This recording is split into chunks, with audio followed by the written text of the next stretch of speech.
Hello, everyone. We are back. Thank you for joining us on this amazing charity stream that we are doing for the children. I am Miko. Some of you that have been tuned in to this for a while have probably heard me earlier in the day, but now you get to see me. And more importantly, though, you get to see all of these lovely people that I have at my table with me today for a fun and joyful game of magical cats, where these amazing people are going to play as tiny felines running around in a magical university library, and I am very much assuming there's going to be just rampant amounts of chaos and craziness and stuff that I just can't handle. But we will find out very soon. Welcome, one and all. I'm going to let these fine people go around the table and introduce themselves and tell us a little bit about their kitty cat that they are playing today. We are going to... Oh, before we get into that, though, I should mention that there are donation options available if you guys would like to help out these lovely people in their endeavors today. You can donate through our extra life links that are in the chat. We've had a couple of donations already. You can see that there are some lovely little bow ties on Deb and Kay's images here, faces, that gives them a permanent extra dice that they get to roll for all of their checks. It's only $25 for you to do that. You can still do that for Shelley or Annika today and give them that lovely boon. But there's also there's a couple of other ways that you can donate in there as well. And yeah, let's get right into it. Annika, why don't you tell everybody, introduce yourself and tell everybody about Sir Wobbles. Hello, my name is Annika, and I am on the socials as Anine Wonders. This evening I will be playing Sir Wobbles, the illustrious academic adventurer cat who has left a life with an adventuring wizard for teaching other familiars how to become adventuring familiars, and I'm very excited to do so. He's very excited to do some thwacking this evening. I'm sure there will be opportunity for thwacking, but moving things right along, Deb, can Hello. you introduce yourself, please, and tell us a little bit about Sweet Potato? Of course, I'm Deb. I am playing Sweet Potato today, aka Tate. Tate is very friendly and nice and so not bright. Tate is the zoomy one of the group and is somehow passed Sir Wobble's class on being a familiar and is the familiar for a wizard, and the wizard gets a little upset with Tate's struggles sometimes. Tate also has a best friend that's going to show up in the game, and I can't wait for that. Indeed.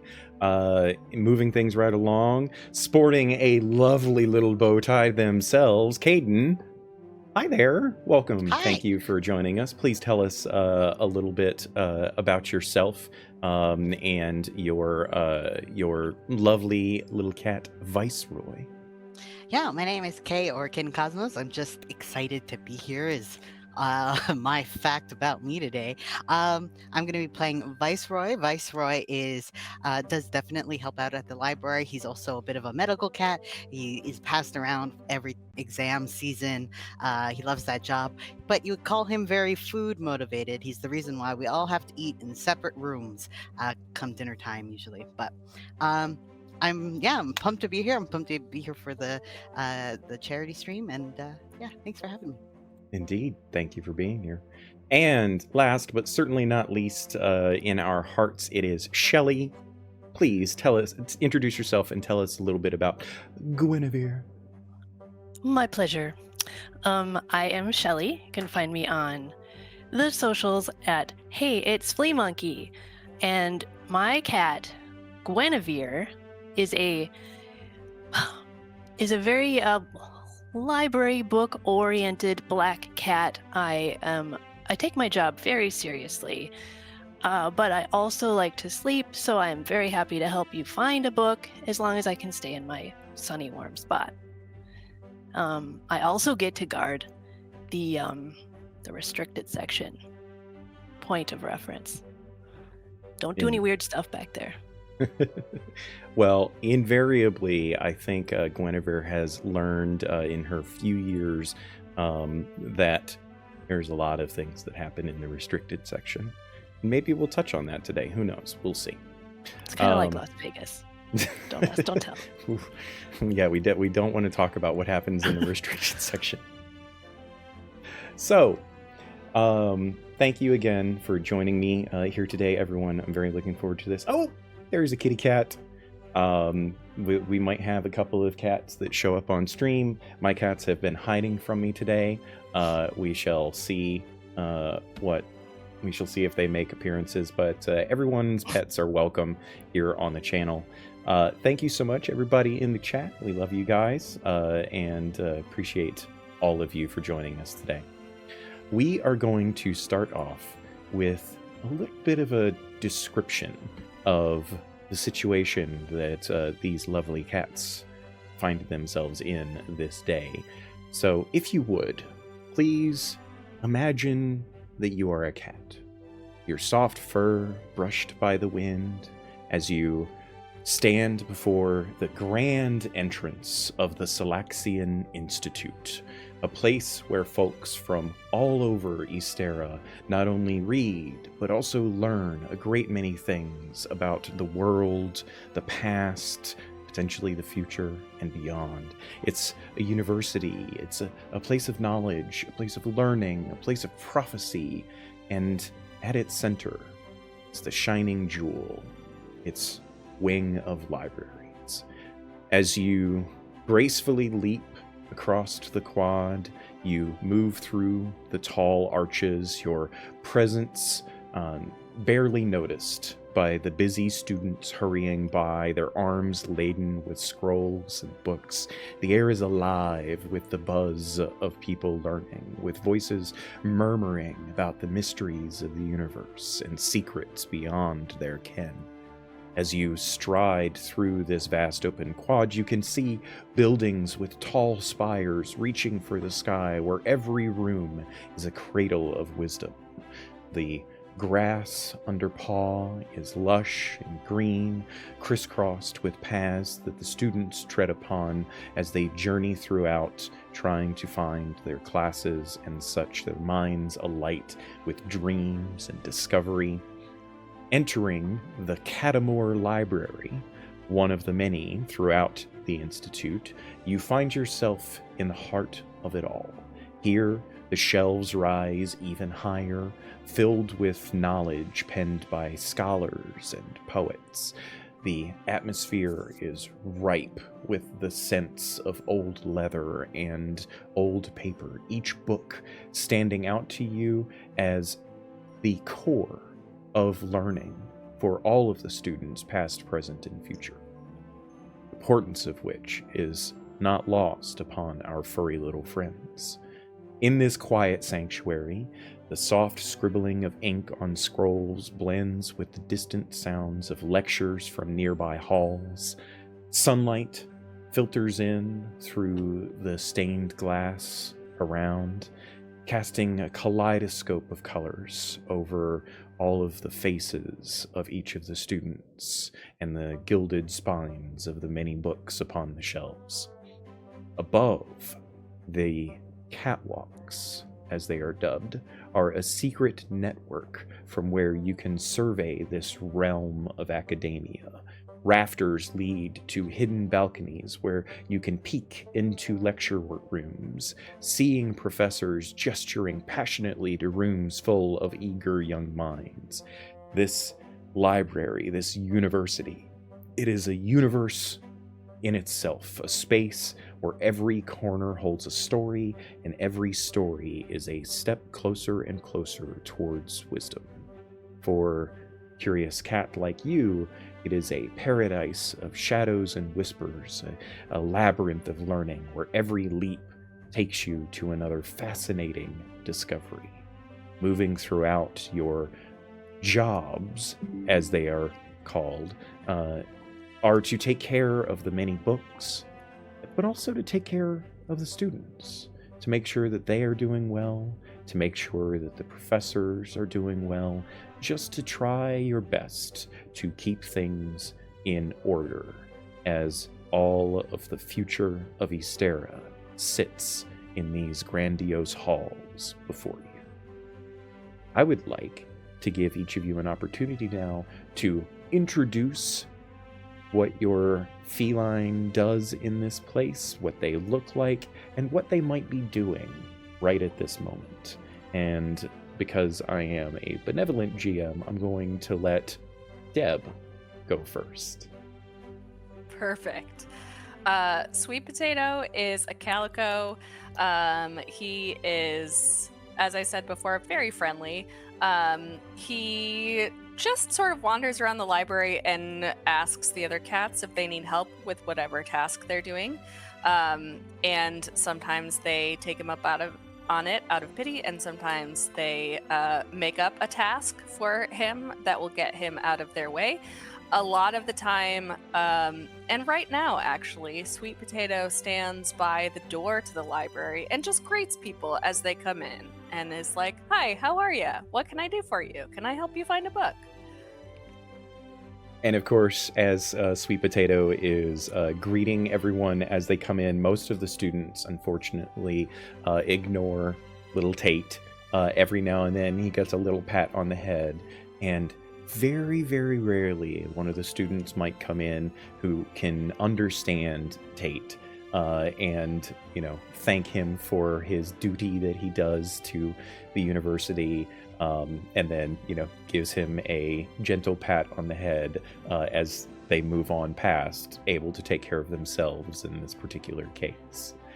But so as Tate is sitting there taking pride in what he does, let's find out perhaps what Sir Wobbles is up to at this moment and what he looks like.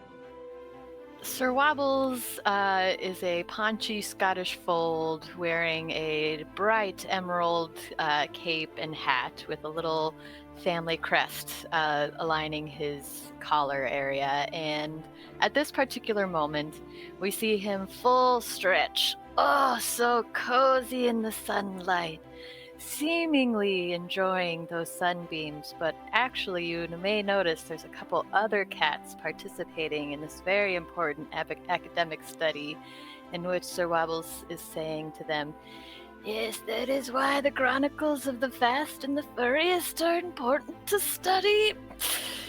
They tell us that speed is not as important as precision."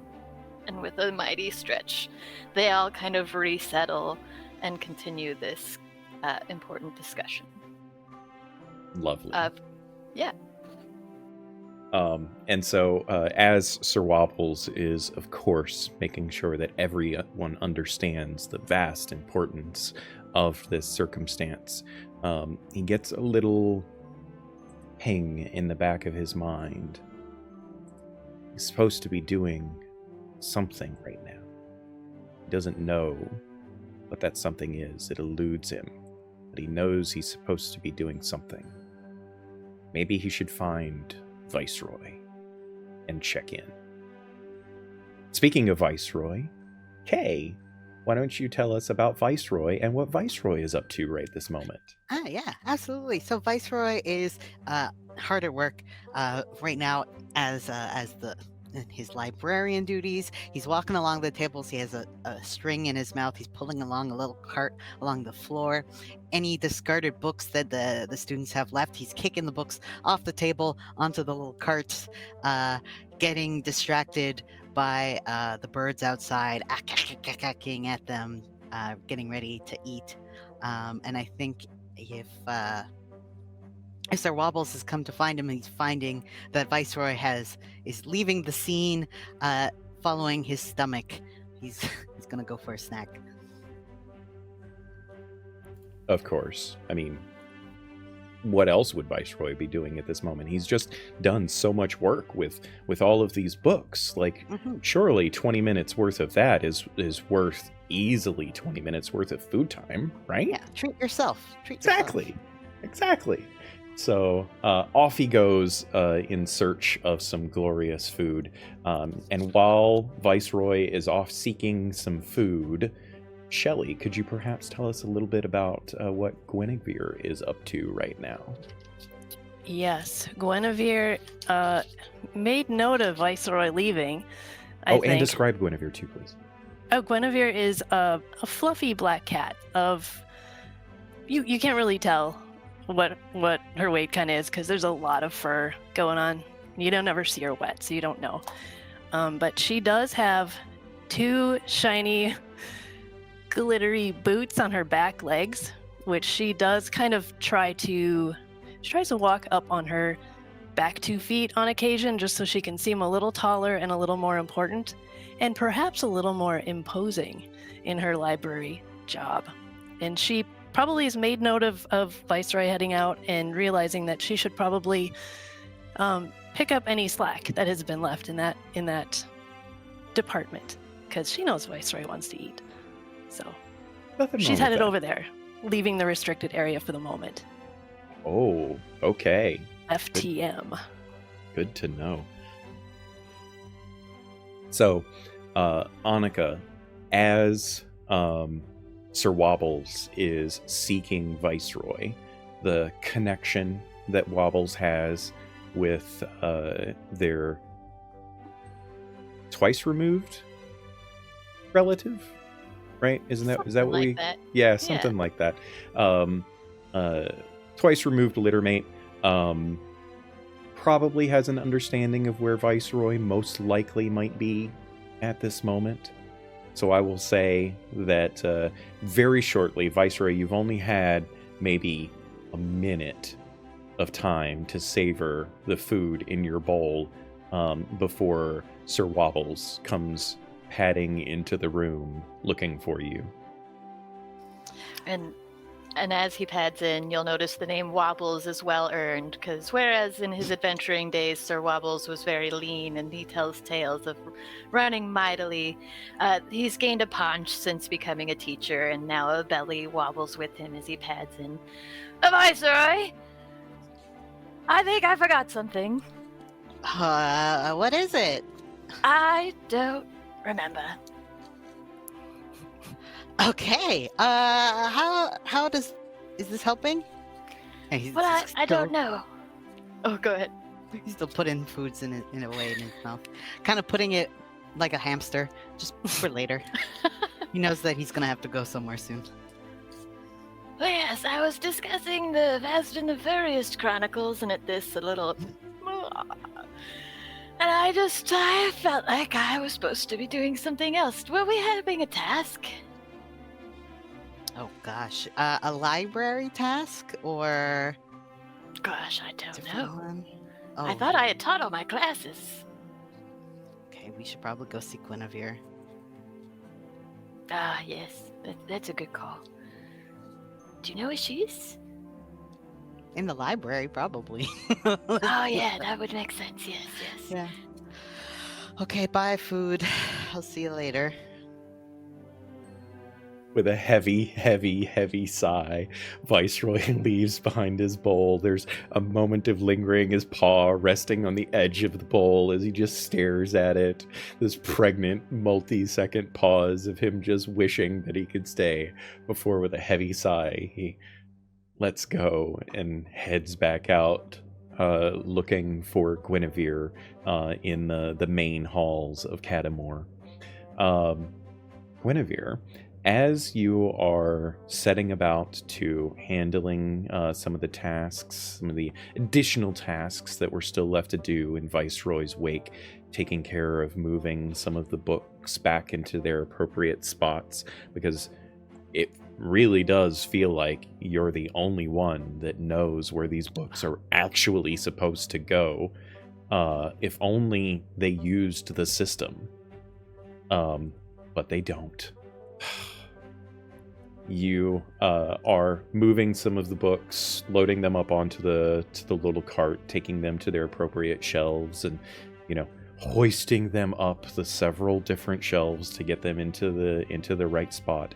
A not insignificant task for a little furball such as yourself. You hear this crash coming from not too far distant. You hear this moment where something definitely just happened. There are a few gasps. There's some laughter, perhaps, from some of the other students in that vicinity, and Guinevere just knows that something went wrong. What do you do? I think first I want to lick all the book dust off my paws before I take off. They're real dusty here. I definitely make a mental note to do something about the dust. Maybe this evening, maybe tomorrow morning, maybe next week. I don't know. And then I finish cleaning my paws in a very quick manner because noise. And then I pop back down and kind of weave around and see if I can see what has occurred. Okay.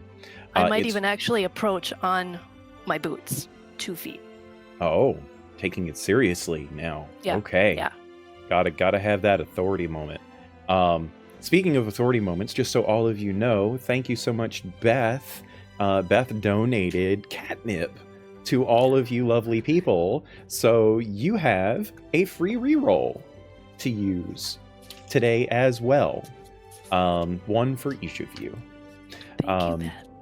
It is important to note when it's time to use that catnip, you need to very, very accurately describe what it is like for your little fuzzball to take advantage of the catnip. All right.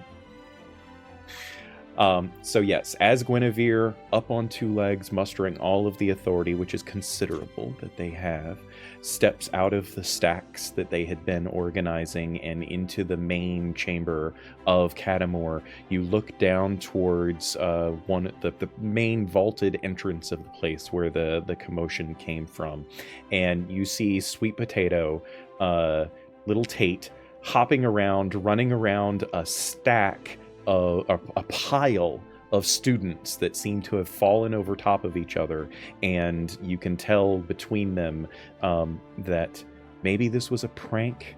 You're not quite sure. There seems to be some kind of magical string, some magical yarn perhaps, that is intertwined between them and caused them to become tangled up in this mess, to where when one of them moves, the others get pulled from their spot, and they're all going in different directions and aren't able to actually get their feet under them, and it's just this chaotic mess of 5 different students seemingly wrapped up and intertwined by this magical yarn. Is the yarn also shiny? Oh, yes. It Then is colorful. It is this array of pastel, iridescent colors that is plainly visible for all to see, but apparently nobody else is really picking up on it. It's just you, maybe? And maybe Tate. Tate can probably see it too. Tate is observant despite being, a little simple. Tate can usually tell these things too. He is a magical cat, after all. And so that's probably what he's trying to do over there. Speaking of what Tate is trying to do, Deb, as Tate is in this mess trying to help these students, as is his job, what is he doing as he is borne witness to this? He's going from student to student and just saying, "Are you okay? Hey, can I help you? Do you need purrs? Are you hurt anywhere? I'll purr for you and it'll make you feel better." And then between that, he's also going and just if there's any loose ends of the yarn, he's batting at it a little bit and then gnawing on it just because it feels good on his teeth. Not to try and get them out, just because he's like, "Oh, this is string, I'm gonna chew on it." Yeah. Okay. Good to note. Guinevere can plainly see this activity from Sweet Potato. So what would you like to do, Guinevere? Well, when it's a shiny moving thing, Guinevere forgets she's a librarian, so she's runs straight over and does a couple of slaps on it and maybe the closest human on the ground, she will headbutt. In a playful way, not an attack way. It's so fun here. There's so many things to do. There are Isn't it so many fun? things to do. Yeah. This is so fun. Lovely. So I would like, we're going to have our first rolls of the game. I would like the two of you to please roll we'll call this a cat check. And your abilities might apply. You can tell me if you think that they should apply. But this cat check is to gather yourself and try to understand the seriousness of this situation and what is transpiring right now.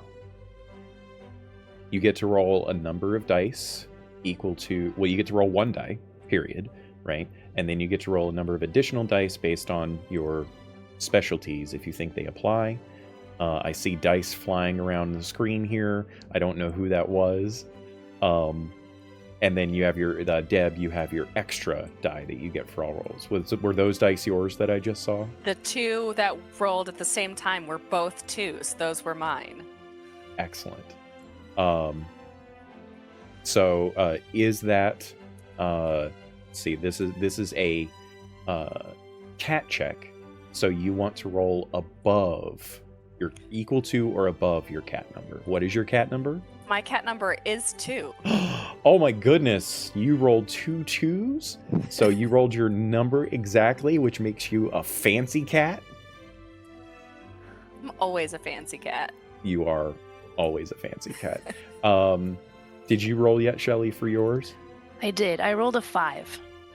Okay, and I'm assuming that is above your cat number?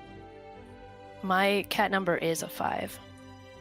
Oh, you are also a fancy cat in this situation because you rolled your cat numbers exactly. That is amazing. So not only will the two of you perfectly succeed in this circumstance, you understand now the severity of what is transpiring here. This is a malicious spell. Someone has cursed these students to attack them with this powerful malicious spell. And you both can ask me a question, which I am obligated to answer truthfully.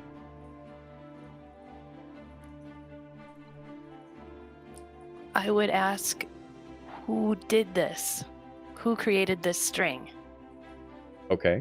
I will say, because Guinevere has a really, really good understanding of magic, right? Guinevere knows magic pretty well. Yeah. Guinevere would recognize that this is a very powerful spell, that it could only have come from one of the higher level students at the Institute. And its evocation, which means that it had to have been given the time of day, given the day of the week, it most certainly was a student from Miss Abdingdon's evocation class, which you're pretty certain just finished, perhaps maybe 10 minutes ago. That is a class of troublemakers. Could it be anyone? It could be anyone, Tate. I believe you. My question is, Tate wants to be helpful, so how do we get the students out of the yarn? The first thing that would help you in getting the students out of the yarn is breaking the segments of the yarn, which is going to involve specifically your wonderful cat-like abilities to thwack and bite and claw at things. Given that you are in fact magical library cats, you are fairly certain that you are the only ones up to this task. And as you are contemplating this task, we will say that our other two sweet little furballs in this escapade, Sir Wobbles and Viceroy, you come in from the rafters, and you are looking down over top of this fiasco as you see Tate and Guinevere and this pile of students wrapped in yarn as Tate and Guinevere are getting ready to start tearing at this magical yarn to try to break these helpless students free from their predicament. I want to get in there. You can't, Viceroy. What's happened? We can't leave this library for even a moment. Yes, Ravens are a knight just commented in chat. Tate's eyes widen, butt wiggles commence. Most certainly, as the two our two additional feline friends join into this, they see the wiggles starting and they know that something is about to happen. So I would like then for each of you to roll and describe for yourselves, please, what it is that you are trying to do to break these students free from their yarny predicament.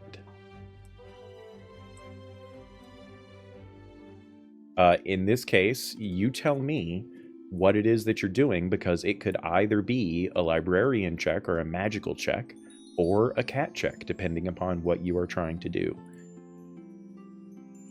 As Tate's butt is wiggling, he doesn't recognize that the chewing was probably a good way to go, and he just like sits there and he's like, all right, activate unicorn horn.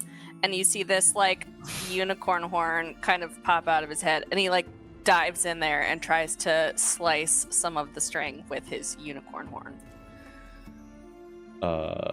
Lovely. That is brilliant. Actually,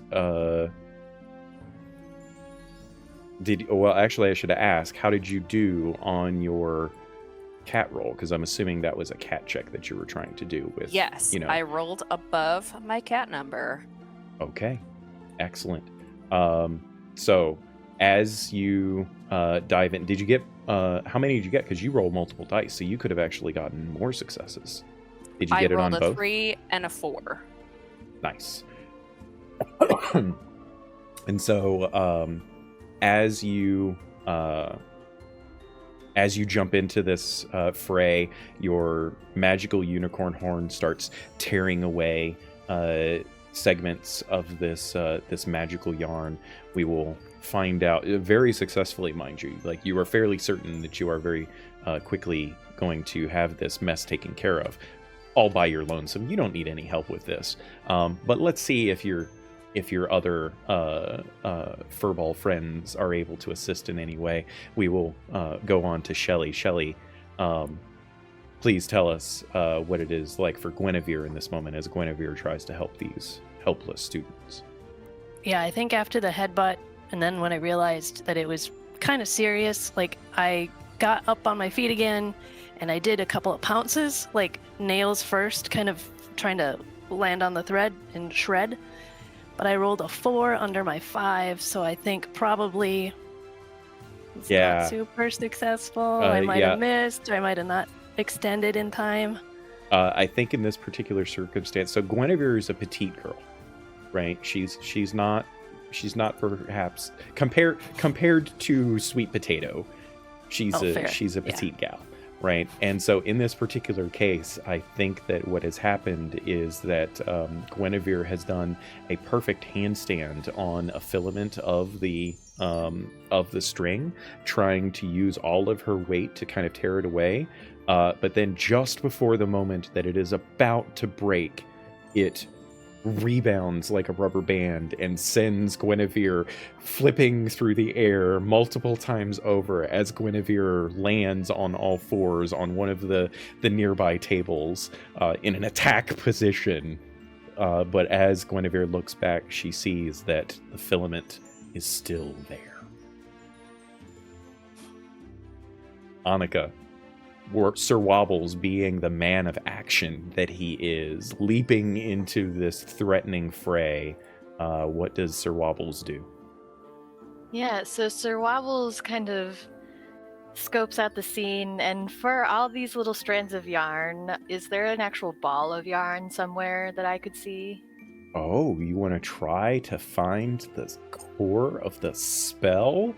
Fancy. So you need to roll a magic check. So you want to roll below your cat number. I'm not very good at that, so let's see how that goes. Okay, so that's fine.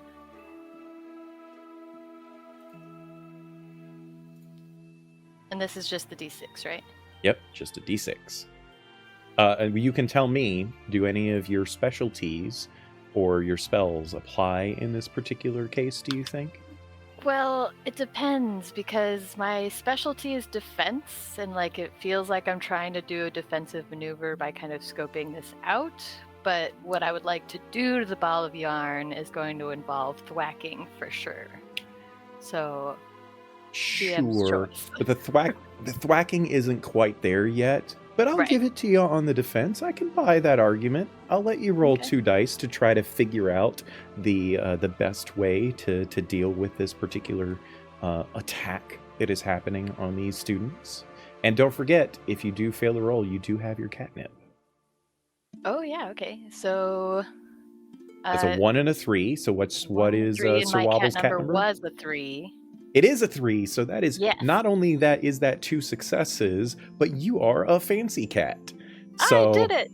yes, I will say that with the eagle eyes of a practiced adventuring cat, Sir Wobbles is able to see kind of in the middle of this mass of students, just barely noticeable amongst the various limbs and bodies that are kind of, twistery, like all over each other. You can see a small magical ball of light at the center that all of these various threads of magical yarn seem to be connected to. Can't do anything about that right now, but you could certainly point it out maybe to your best friend in the world, Viceroy, and maybe they could do something about it. But also, because you are a fancy cat, you get to ask me a question. Oh yeah. Does Sir Wob? Gosh, the question is so valuable.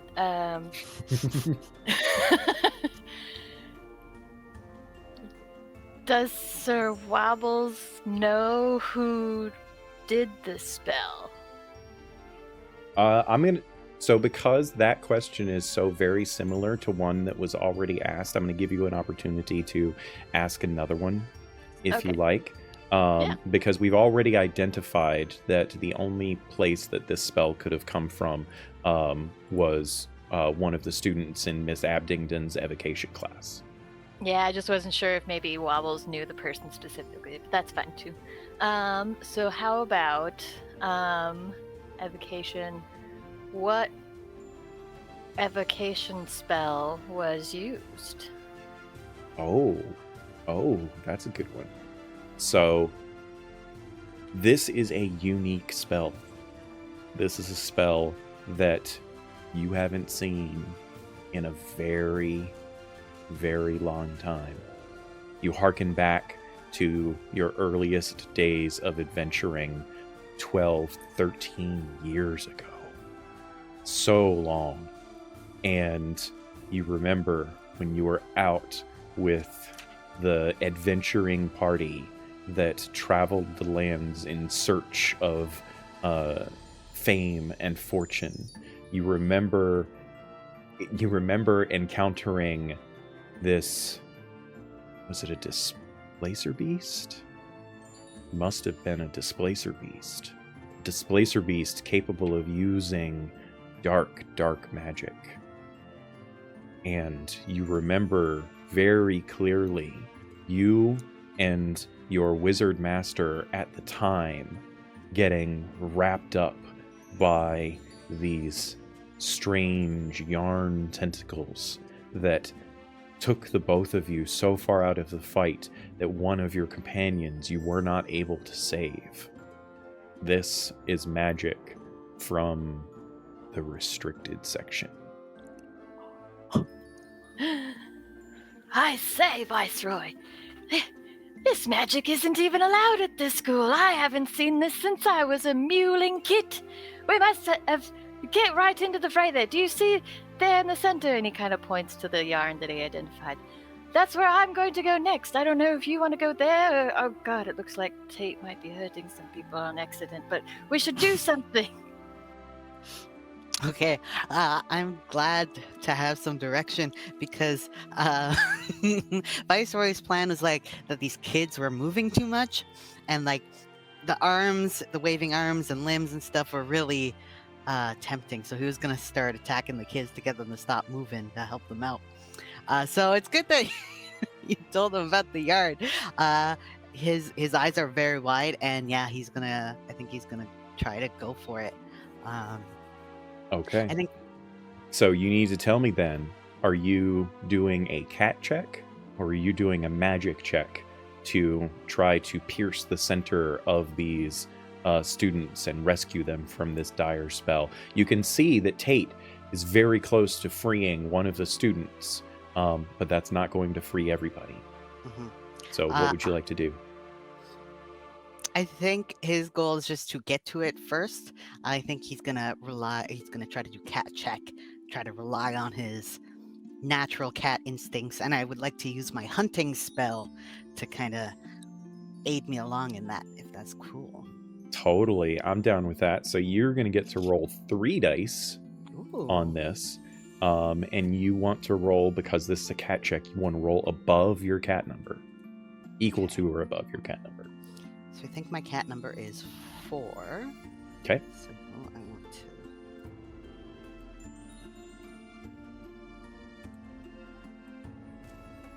That's 2. You got 1 4. You got a 4 and a 6. So that is Advance. 2 dice. And yes, Jeremy, thank you so much for pointing out in the chat. We are accepting donations for the Extra Life charity here. And one of our previous donors gave Caden, in this case, a bow tie that gives them a permanent extra dice on all of their checks. Deb also has that, but we've got 2 other kitty cats here that could use that as well if someone would like to donate to Annika or Shelley and help out their furry little friends with some extra dice. That would be great. In this case, Caden, however, Viceroy's no slouch when it comes to danger. Viceroy understands, particularly when he has had to hunt down the time, many times in his life that he has had to hunt down his food, that elusive prey that sometimes doesn't understand its place in his belly. And he channels those instincts perfectly, creeps along from table to table, scooting underneath of a chair perhaps, using a running student trying to get away from the fracas as cover, and aligns himself perfectly. Kneels down on all 4s. There's a little bit of a butt wiggle, and then he bolts. Seeing his opportunity, he jumps with rapid speed, landing in the middle of this fray. The rest of you see Viceroy leaping through the air, glorious feline that he is. And as he looks like he's about to just, slam into one of the students, you see him curl up into a little ball and disappear into the center of this mass of students. Your cat's eyes being what they are, you're able to see that he is now readily engaged in the center of this mass, holding on to the core of this spell, biting at it, trying to shatter the effects of the spell. Who did we start with? I forget who went first. Oh, sorry. Go ahead. Can I ask my fancy cat? Oh yeah, question? your fancy I have cat. a You fancy have a cat, fancy too. cat question. Yeah. Was this malicious or intentional? You are 100% certain that this was intentional. Intentional. Okay. So, I think it is Potato's turn, but this is technically a new round of stuff, so anyone can technically go. We're not bound by initiatives and all of that sort of thing. Everyone has gotten an opportunity to do something, so now it's anyone's go if someone has an idea on what they would like to do next. I can try to extricate the main ball of yarn if that would be helpful to. All right, let's do it. Viceroy, jumping into the middle of this mess, at Sir Wobble's direction, understanding what he needs to do. In this case, I think I'm going to say that you can't use a cat check to solve this problem. It has to be a magic check, which means you need to roll your cat number or lower. Do you think, well, what are you doing, and do you think any of your extra specialties might apply? That is great question. I don't know if I would my specialties would apply. I think knowing the gravitas that Guinevere can control, especially when she stands on her back feet, I will also try to channel my inner librarian, and try to calm the rowdy mess to allow me to leave without problem. Okay. Go ahead and roll a magic check. You, of course, have your extra bow tie die that you can add to this roll. I got a 6 and a 5. I was trying to roll below my... You were trying to roll below. Now, I do have my reroll. I would like to use my catnip. You've got your catnip. What does it look like as Viceroy struggling against this spell? What does it look like as Viceroy maybe goes into his collar, and the little secret compartment behind his little medallion that he wears on his collar has a little bit of catnip? What does it look like as Viceroy goes for the catnip? I imagine that, pulling the magic ball of yarn up while he straightens up. It's too heavy. It's connected to all the students and stuff.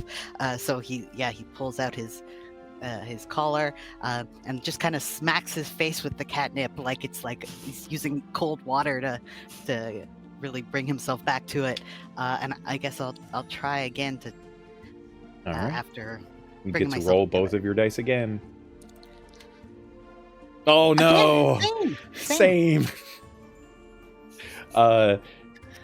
Trying with all of his effort, Viceroy dipping into the nip to get this done is just struggling so hard against it. And I will say, Viceroy, you can feel the danger. You can feel the magic. It's starting to wrap you up now as well. The rest of you see this. Oh no. Who would like to act? Guinevere will jump into action. She sees what needs to be done, I think, and could potentially go magic on this as opposed to cat. She will just basically do the biggest jump that maybe you've ever seen her do, because I imagine she's been pushed very far away, and dive right in to the ball and try to do the same thing that Viceroy was, get into the center. Okay. And I would like to use an extra die for my specialty, which is offense. Gotcha. That seems to apply here. All right. I'm going to tell you, in this particular case, you're going to need 2 successes to succeed, because Viceroy is now in danger. I got this. Yeah.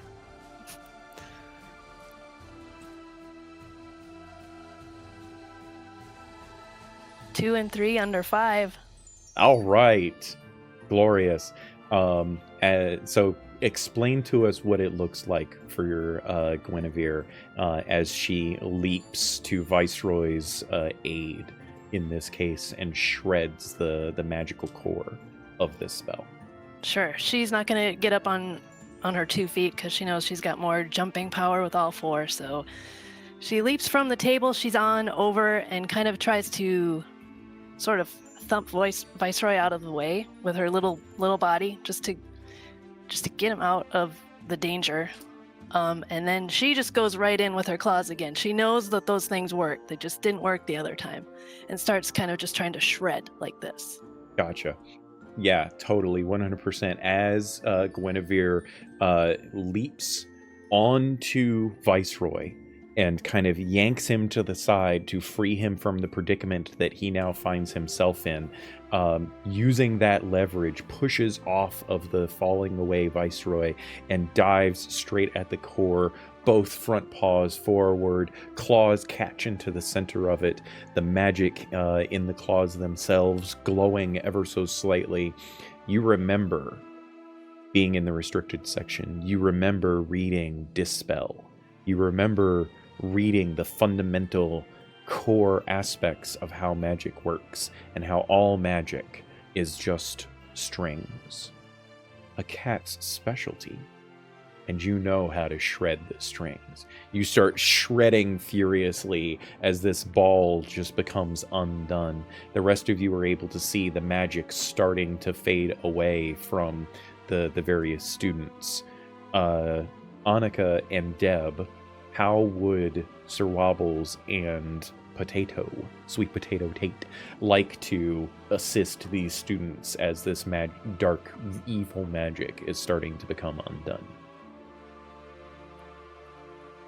Tate is distracted by the fun of string, and so he kind of forgets what's happening for a while and starts to chew on an end, inadvertently helping out. Okay. We'll call this a cat check. I don't think any of your specialty or spells apply. That's well above Tate's cat number. So yeah, inadvertently seeing an opportunity, Tate grabs onto one of the ends of the strings and darts away. Just grabs it and dashes, full on zoomies, pulling that string with him. As he does so, one of the students that it was wrapped around spins pirouette style 50 times, and eventually becomes free, toppling onto their bum, all dizzy and whatnot. But that student and the one next to them are completely free of the magic now. What about Sir Wobbles, as he is looking from the rafters above, and he sees Guinevere assisting Viceroy to undo the magic? Does Sir Wobbles wish to do anything to assist the two students still caught up in the remnants of it? Yeah, is there is there something? Well, I think what he's gonna do is kind of like he did before, look for a spot where, seeing the success of Tate's strategy, probably just try to do that as well. So is there a similar strand on one of them that he could try to jump down at? Sure. Go ahead and give me a cat check, as this is a very physical activity that he is doing. And it's defense because I'm saving students? Sure. Why Nice.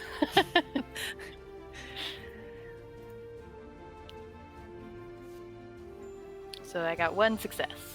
Nice. Remind me what Sir Wobble's cat number is. It's 3. 3. Yeah. Yeah. You leap down in between these last two students. You're able to grab, as you are falling down, you both front paws, and even one of your hind paws are able to grab onto this array of strands of magic that are wrapped around these two students, and you do this rolling somersault trick in the air, taking all of the strands with you.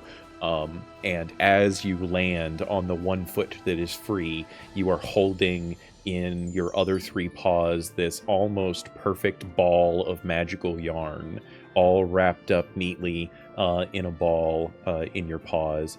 You set down your other hind foot, holding onto it as it just slowly starts fading from existence in your paws. And There, the for four. those last few moments, I just play with it a little, thwacking it gently. Yeah, bounce it back and forth a little bit.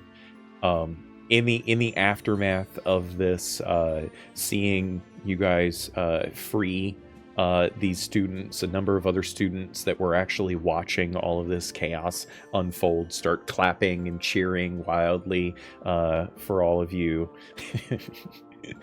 Viceroy takes a few bows. And the students that you saved, stand up. There's a couple of bumps and bruises, but nothing too horrible. And of course, there's much thanks given to all of you all around as things slowly start to come back to normal and disperse a little bit. The four of you find yourselves standing there.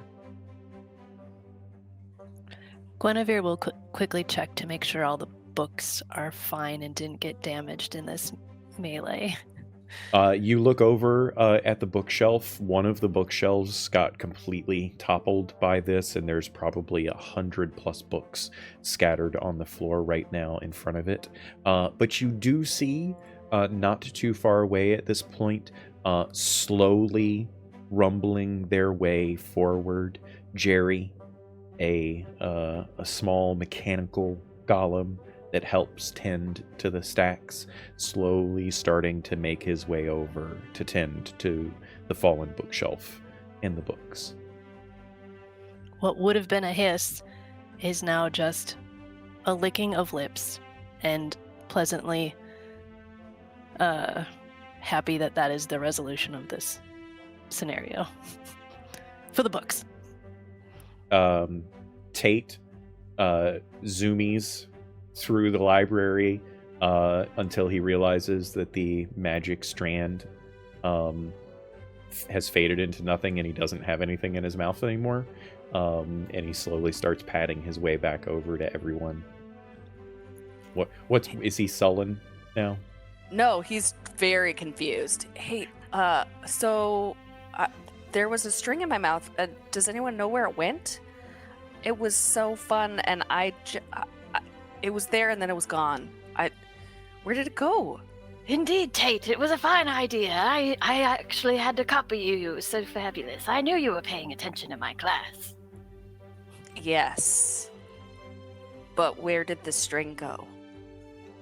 It was magic, and it has now disappeared. That happens sometimes, magic things get dispelled. That was all that was. Oh, although like it my was... unicorn horn. Yes. Sometimes it's here and sometimes it's not. Yes.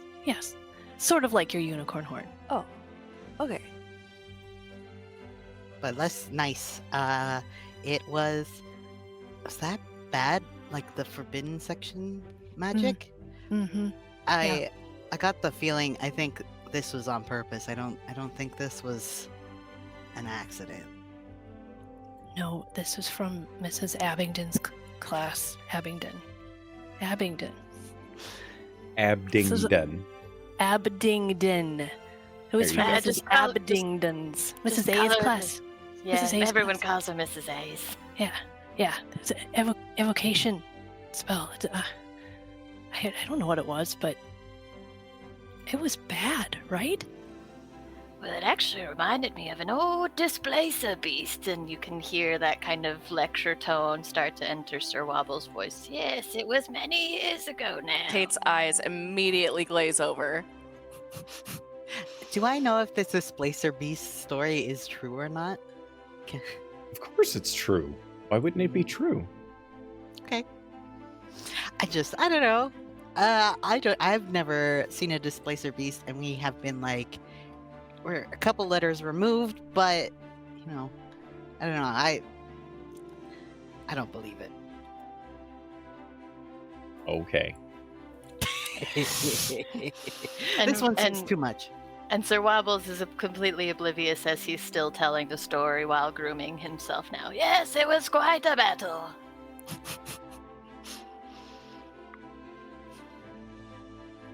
Tate has figured out when to nod along, like he's listening, and just nods while he's thinking about what time dinner is.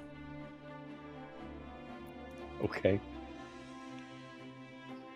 I think this has made Guinevere just a little bit nervous, and so she does an emergency back end lick, with the leg straight up.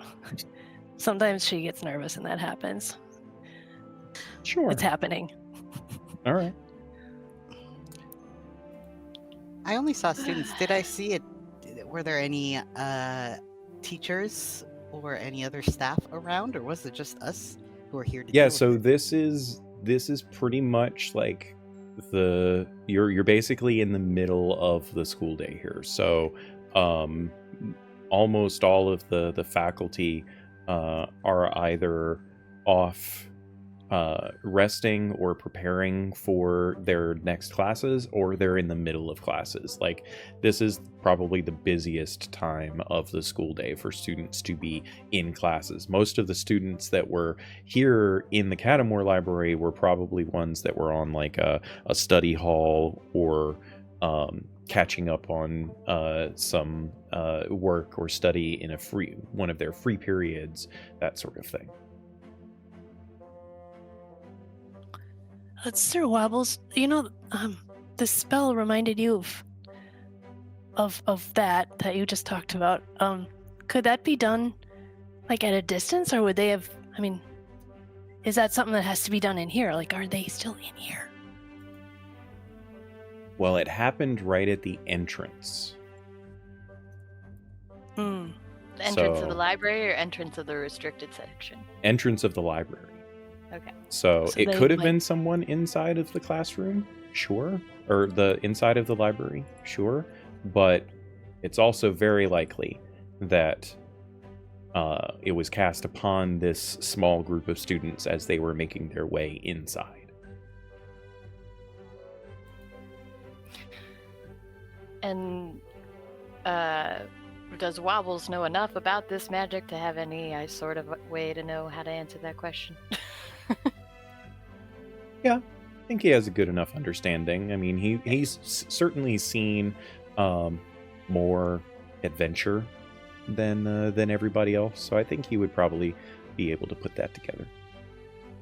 Yes, well, it can be done, but whoever is doing it would have to be quite powerful. It's not something just any old, like Tate couldn't do it. Well, I did it. I mean, I do stand by the door a lot, so that makes sense. Yeah, it was probably me.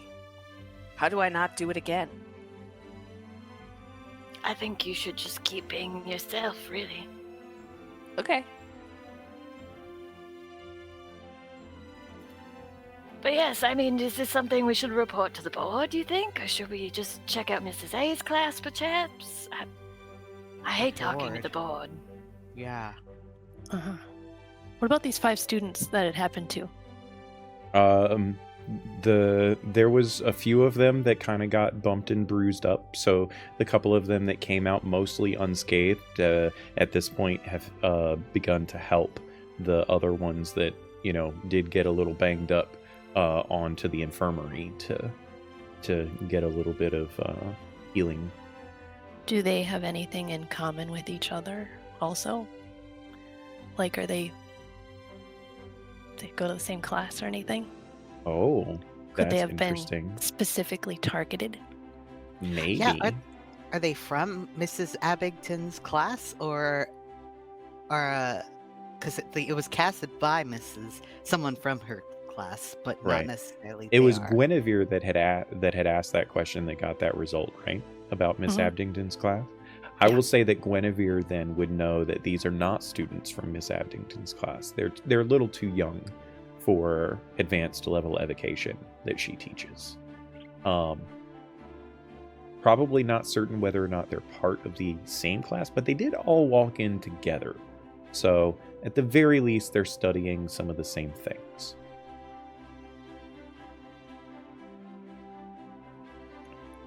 But you don't think that they themselves are from Miss Abington's class. If it's a revenge-related incident, it's not related to the class itself. And before they're all departing, Sir Wobbles is just going to see if any of them are special enough to be able to talk to us about these things. So he's going to kind of just go up and, in like an authoritative manner, just kind of like he ruffles his cape and nods his hat to them all and then just starts talking, trying to explain the situation. But he's done this enough times that he knows there's a good chance that all they're hearing is like cat noises. So he's like, "Hello, my name is Sir Wobbles. If you could tell me if you can understand me right now, we'd love to ask you some questions, but I know you might just be silly humans, and this might all be nonsense to you, but if you had a moment and the capacity, that would be lovely." Go ahead and roll me a magical cat check. Magic check, not a cat check, sorry. A magic check. And it's defense because we're trying to save the Nope. students. No. Not defense. Just gotta keep trying. Gotta keep trying, I get it. It's not thwacking either, just, No, I know. So with the magic, you want to roll under your number, so I failed that one. Yeah. So in this particular case, none of these students are ones that are able to communicate with a familiar such as yourself. And so you get a lot of, "Aw, sweet kitty coming to check on us," sort of pets moment before they continue on to the infirmary. And Wobbles is old enough that like, "Oh yes, that's okay. All right, running off with you." And he kind of like suddenly, very cat-like, is all for it, and suddenly he's like, "Back off!" And in a flurry of movement, he goes back to the group. So what would the four of you like to do at this point then? Do you wish to go and investigate Miss Abdingdon's class, perhaps? Or would you like to, you mentioned the board. Certainly if you wanted to go to the board, you could do that, but you would have to first check in with the Snoopervisors committee first, just to make sure that you have clearance to go and speak to the board. They'd ask us to go and if we'd spoken to Mrs. Abington anyway, so we might as well do that. We can check it off the list. One less hoop to jump through, as the Snoopingtons say. Whatever they were. Yes, it's good to have our history in order. Oh, lovely. So foregoing having to go and speak to the Snoopervisors, you decide to head off to Miss Abdingdon's class to perhaps investigate a little more. On the way out, Guinevere, you notice that Jerry has gotten the bookshelf back up and is starting to file it, but you can see, even from the distance that you are at, that he is once again failing to put things into place using the CARP system, and you're gonna have to explain it to him all over again because he's just not getting it. You don't know why this is such a problem for him and everyone else to get. Like, the CARP system is easy, but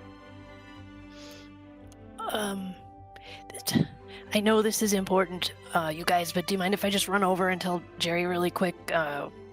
Just give him an overview. It won't take very long. Just really quick. you are fairly Otherwise- certain that this is going to take a long time. Books are gonna. Viceroy is fairly certain that Guinevere doesn't do anything quickly when it comes to the CARP system. I'll He needs paraphrase. to know. He needs to know, but he's not. Is this more important?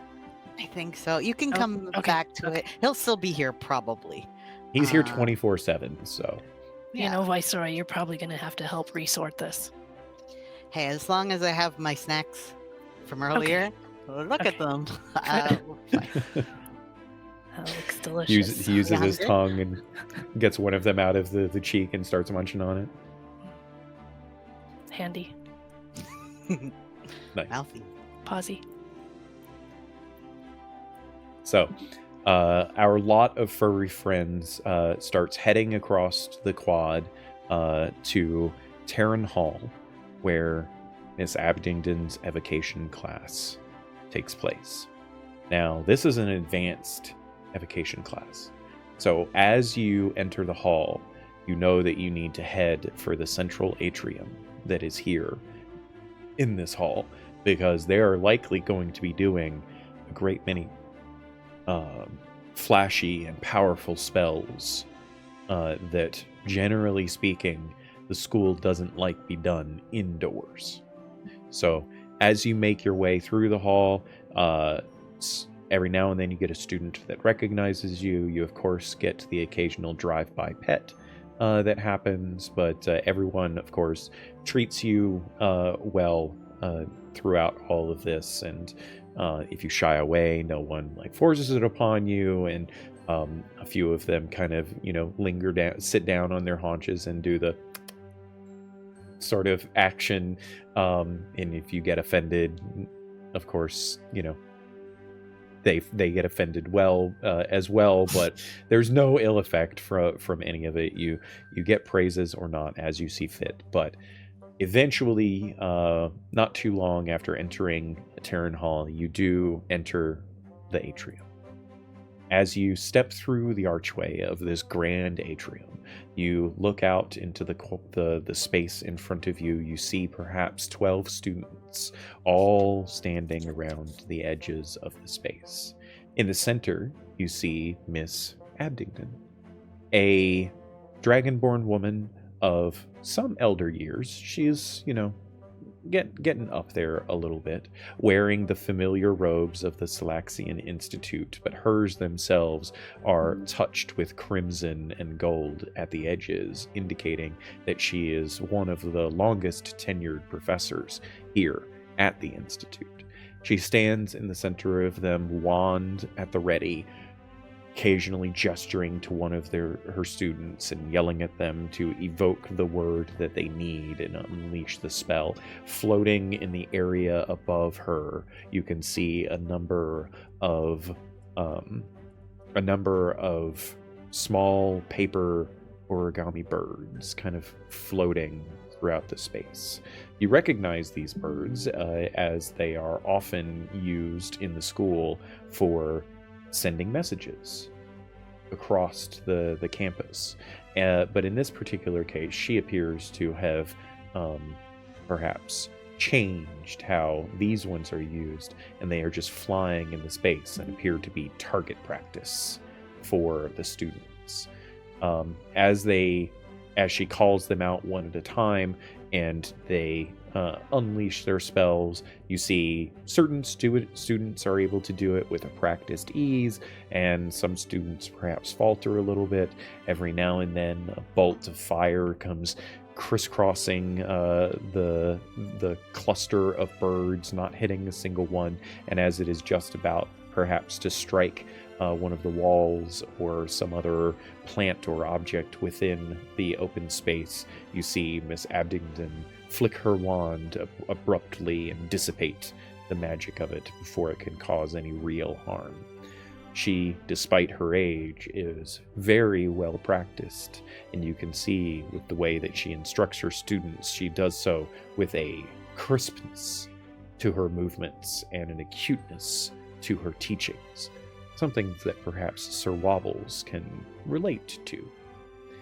As you are sitting there watching, thank you so much, Top-Down Tabletop, for rating. Welcome. Thank you for joining our charity stream supporting Extra Life.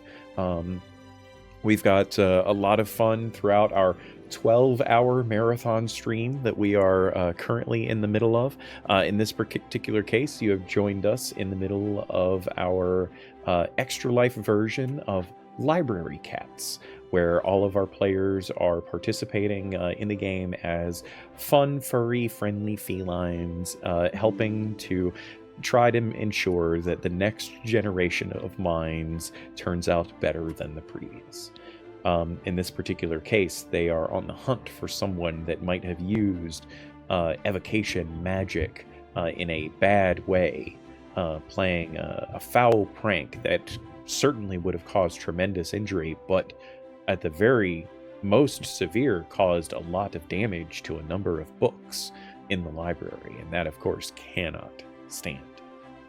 So, my friendly furry felines, as you sit at the edges of this atrium space in Terran Hall, you are tucked away in some of the shadows, watching from a distance as you see this. What would you like to do?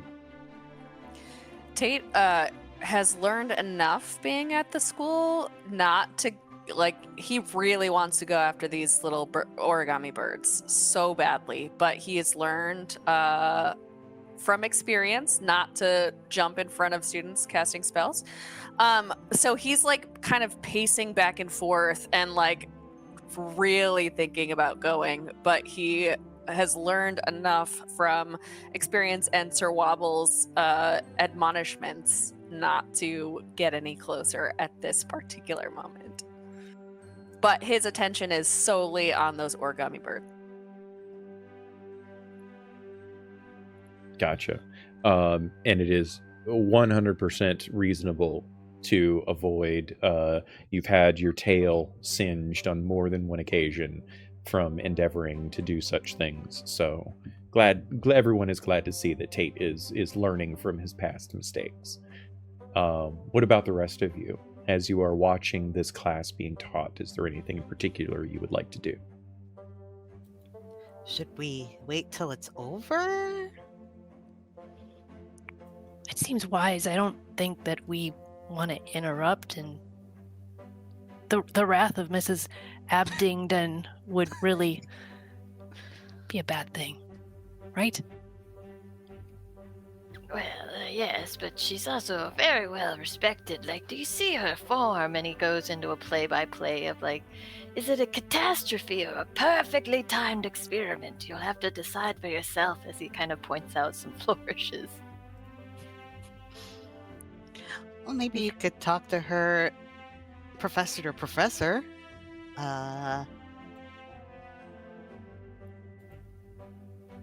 Yes, I suppose we could have dialogue. I think she could talk to us. Do we need to create a distraction or something to entertain the students while you have a conversation with her? Yeah, it might not hurt. You'll see Guinevere start staring at the students. You don't know what she's trying to do, but in her head, she is trying to move them.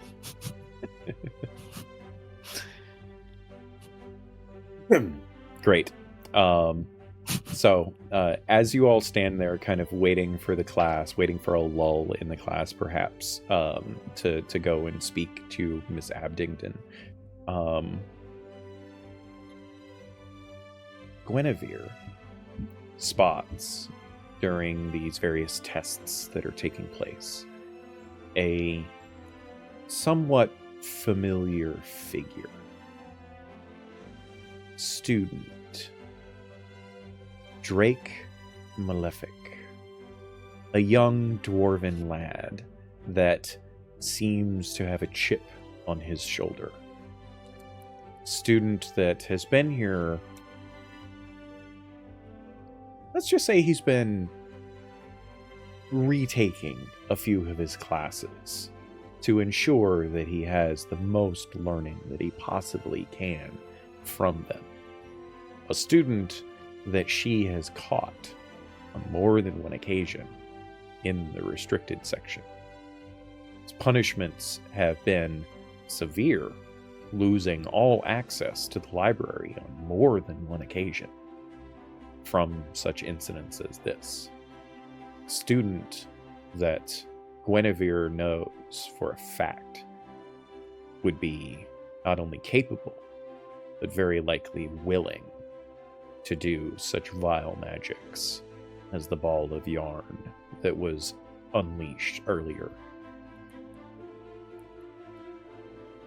You guys, that guy down there, Drake, I think he's our man. Okay. He's no good. I'll share all of this information. And that restricted, he's been in there. He's the one. I'll do with my paws. What's the process for this kind of thing? I don't know. I haven't read the school policies in a few months. No, they've had a couple of updates, and I'm not familiar with the updates. A lot of updates. Wow. No, I haven't read them. I don't know. should we still talk to the teacher first? I mean, it's Maybe just we my could guess. each talk to somebody. Maybe I talk to the teacher and you could talk to this fellow. Although, do we want to talk to him? I'm, a very imposing figure in the library, but I am a little terrified of him. Maybe if we all stood together, like touched paws and stuff and felt each other's vibes, I bet we could have a lot more strength. Mentally. I don't know. What do you think, Tate? You always have crazy ideas. Huh? What? Did you see those birds? What are we talking about? Do you see that fellow over there? Points him out. Sure, but there's birds over there? Those seem suspicious. Have you seen anything weird about his birds? He's got birds? I don't know, does he? Should I go check? I'll go check. Be careful. Oh, wait, Does Tate no. start trotting off towards? Yes. Okay.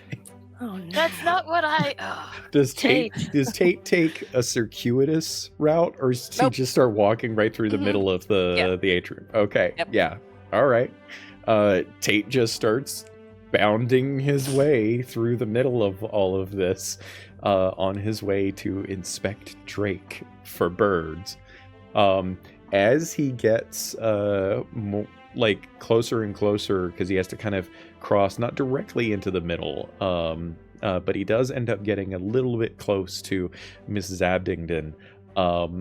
She holds up her wand straight up in the air, a signal to all of the students to stop the class, and she's just standing there watching Tate as he is walking by. Does Tate notice any of this? Does he care He about any of notices this? a little bit, and he slinks to the ground, and he just keeps going, creeping forward, not upright anymore. He's crawling a little bit forward on the ground because he's like, oh, something happened. What I would happened? like to casually block the door, try and keep any students from leaving. Nice. As Tate is slinking along the ground here, Mrs. Abdingdon just watches him for several moments, and her head tilting to the side, like, what is this feline up to? And eventually, she lowers her wand, but she has a demeanor. She hasn't commanded all of the students to continue with lessons and such. She lowers her wand and takes a step over towards Tate and bends over at the waist a little bit, kind of looming over top of Tate, and she says, "Excuse me." Huh? Me? What? And he just slinks a little. Tate looks up with his eyes, and he sees Mrs. Abdington, her long draconic snout looming over a few feet above him, soft little tiny wisps of smoke coming from her nostrils. What are you doing? I don't remember. They're And birds. at this, Sir Wobbles is now trotting over. Oh, Mrs. Abdingdon, I'm so sorry. Sir Wobbles kind of trots over. Mrs. Abingdon turns her head and looks at him and says, "Ah, Wobbles. Is this one a friend of yours?" Yes, actually, he was an old student of mine who asked if we could do some extra learning, so I challenged him to cross this lesson you were teaching without getting noticed. Ha! Ha! We'll have to work on that one, eh, sweet potato? Tate immediately crosses the rest of the way and then goes back, trying to be as fast as possible, and then comes back to the center. I'm so fast. Did anyone see me? As Tate does the zoomies, literally everyone is sitting there watching, because this is like 100-foot span of space, right? So even a fast cat, it takes a few seconds for all of this to happen. Does Guinevere or Viceroy do anything with this, or are they just watching Tate go crazy? Just watching right now. Okay. Nothing. All right. Still Probably as can cheer. be. A little bit, sure, but Yes, so as everyone watches Tate do the zoomies in this case and come back to Mrs. Abingdon, she once again has her head kind of tilted to the side as she's looking down at the young feline, and she looks back at Sir Wobbles. I do have a class to teach. And you were teaching it so well, my dear, as always. Since I have you for a moment, I don't suppose you've been teaching any, like, particularly interesting evocation spells other than, like, you know, these birds. All evocation is interesting. Yes, just like displacer beast evocation magic. Have you seen anything like that? Yes. What are you getting at, Furball? But just, we saw something interesting in the library. We're trying to figure it out. Guinevere is gonna jump down. Well, come over to Drake. She doesn't know if Drake can understand this, so she's gonna try to be a cute distraction. And I'm gonna go in between his legs, back and forth, around his feet. And Okay. purr. Go ahead and roll me a sneaking cat check. Okay. I don't know if you have any sneak or stealthy I type do. stuff. All I right, have good. sneak as a spell, so a 5 and a 2. You're trying to get above your cat number, so I'm pretty. Okay. You definitely got at least one success out of that. What is your cat number again? 5. Oh, it's a 5. So It's a 5. you got a fancy. You are a fancy cat. Not only are you able to sneak up very easily on Drake, and start like moving through his legs in an effort to distract him, I think you said. Mm-hmm. That is going to be successful. But what would you like to ask me, fancy cat? This fancy cat would like to know if Drake understands the conversation that's happening Ooh. with Sir Wobbles and Mrs. A. You do see a bead of sweat going down the side of his face, and he seems nervous at the mention of the magic that Wobbles and Mrs. Abingdon are speaking about. Okay. I'm going to work extra hard to distract him, but I think I have good information to work on right now. Okay. Hopefully he doesn't hear anything else.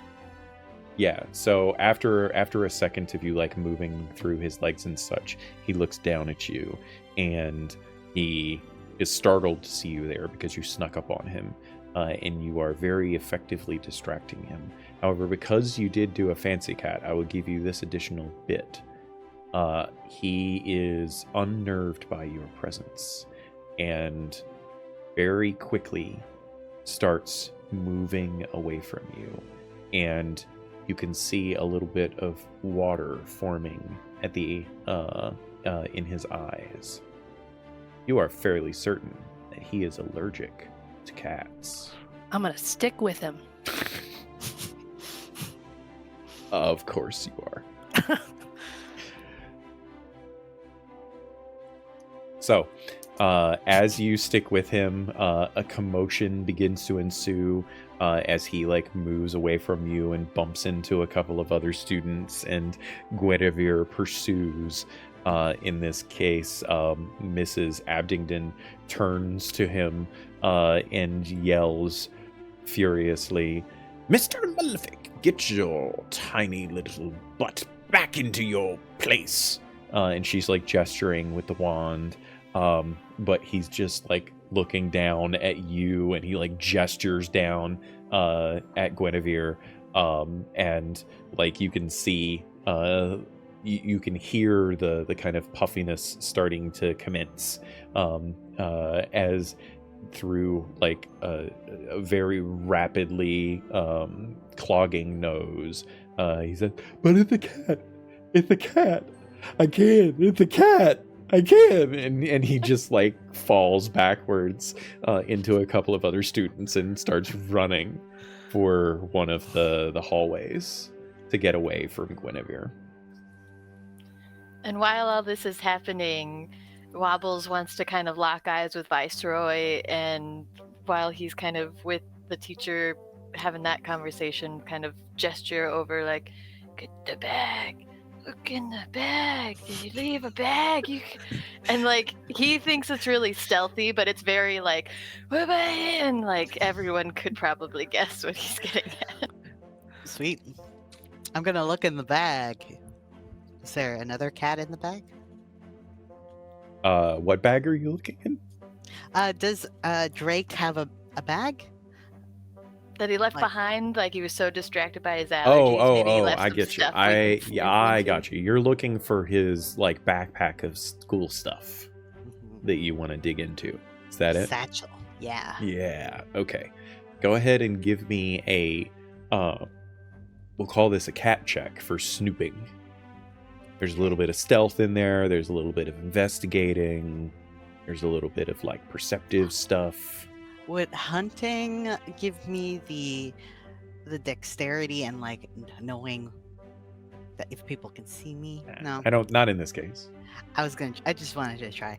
Good try so though. I You still do get have your 2. extra die from your bow tie though. Speaking of bow ties, if anyone would like to donate to our cause here, there are still 2 more donations available to give Annika and Shelley bow ties so that they have extra dice on all of their rolls in the future.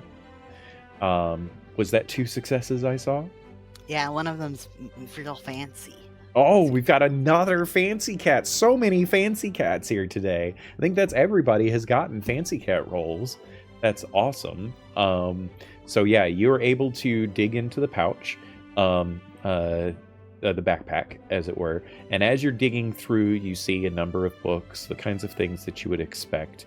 However, you do also see, in addition to a number of books, a number of broken wands. And you, as a fancy cat, are able to ask me a question. I should probably ask a question about wands, but I want to know if there are any overdue books. Which question would you like to ask, Hayden? I'm Viceroy. I'm gonna ask if there are any overdue books, and I'll as I'm like have been digging through the bag, I will purposefully throw the broken wands out of the bag as I go through. Okay. But yeah, are there any overdue books by chance? I'm going to give Tate and Sir Wobbles a cat check here as well. It's related to perceiving things. So you guys go ahead and roll that. With your fancy cat question, you do notice that yes, there are multiple overdue books. However, because you're a fancy cat, I will say that you don't see any books that you would not expect him to have. They just have not been returned in a timely manner. I definitely tisk. I don't know what that sounds like when a cat goes, but Like just like that. I guess so. All right, I think I saw some 6s on those cat checks. Did anyone get fancy cat status? Okay. With your successes on your cat check, though, I will say that as you see those wands getting thrown out, well, I mean, first of all, Tate, they're flying through the air. Yeah, I'm trying to catch him, for Yeah. sure. You easily catch like one in your mouth and one in your paws before they hit the ground. Like you're on it, just like cat reflexes kick in. You've got them. Both of you are able to realize, though, that these are students' wands. These are not the wands of like someone like a professor or an adventurer even, or anything like that. This is a collection of maybe 7 or 8 students' wands that are broken. And probably not his. So, back to you, Guinevere. As you have thoroughly chased Drake out of the classroom, are you continuing to chase him as he is running through the halls? I am a little interested to know where he goes. So I might, if I think this is possible, stop, like, just overtly chasing him and then slip into a sneak and continue to follow him. Sure. Okay. You can certainly use any of your cat abilities or spells that would apply to sneaking. I'm also going to give you an extra dice on this if you take advantage of the catwalks. Oh yeah, for sure. So I will use my sneaking spell and then the extra dice and the regular dice. So I'm rolling 3 dice. You are rolling 3 dice, and it's a Okay, cat great. check. It's a cat check. So, okay, so 5, and my cat number is 5. Also a 4 and a 2. Okay, I mean, you got a success in there, and you're a fancy cat. So, because you're a fancy cat, I will say that you do succeed in tailing him through the halls. Eventually, you discover that he's running back to the dormitories and seems to be running to his dormitory. He is... Well, go ahead and ask your fancy cat question.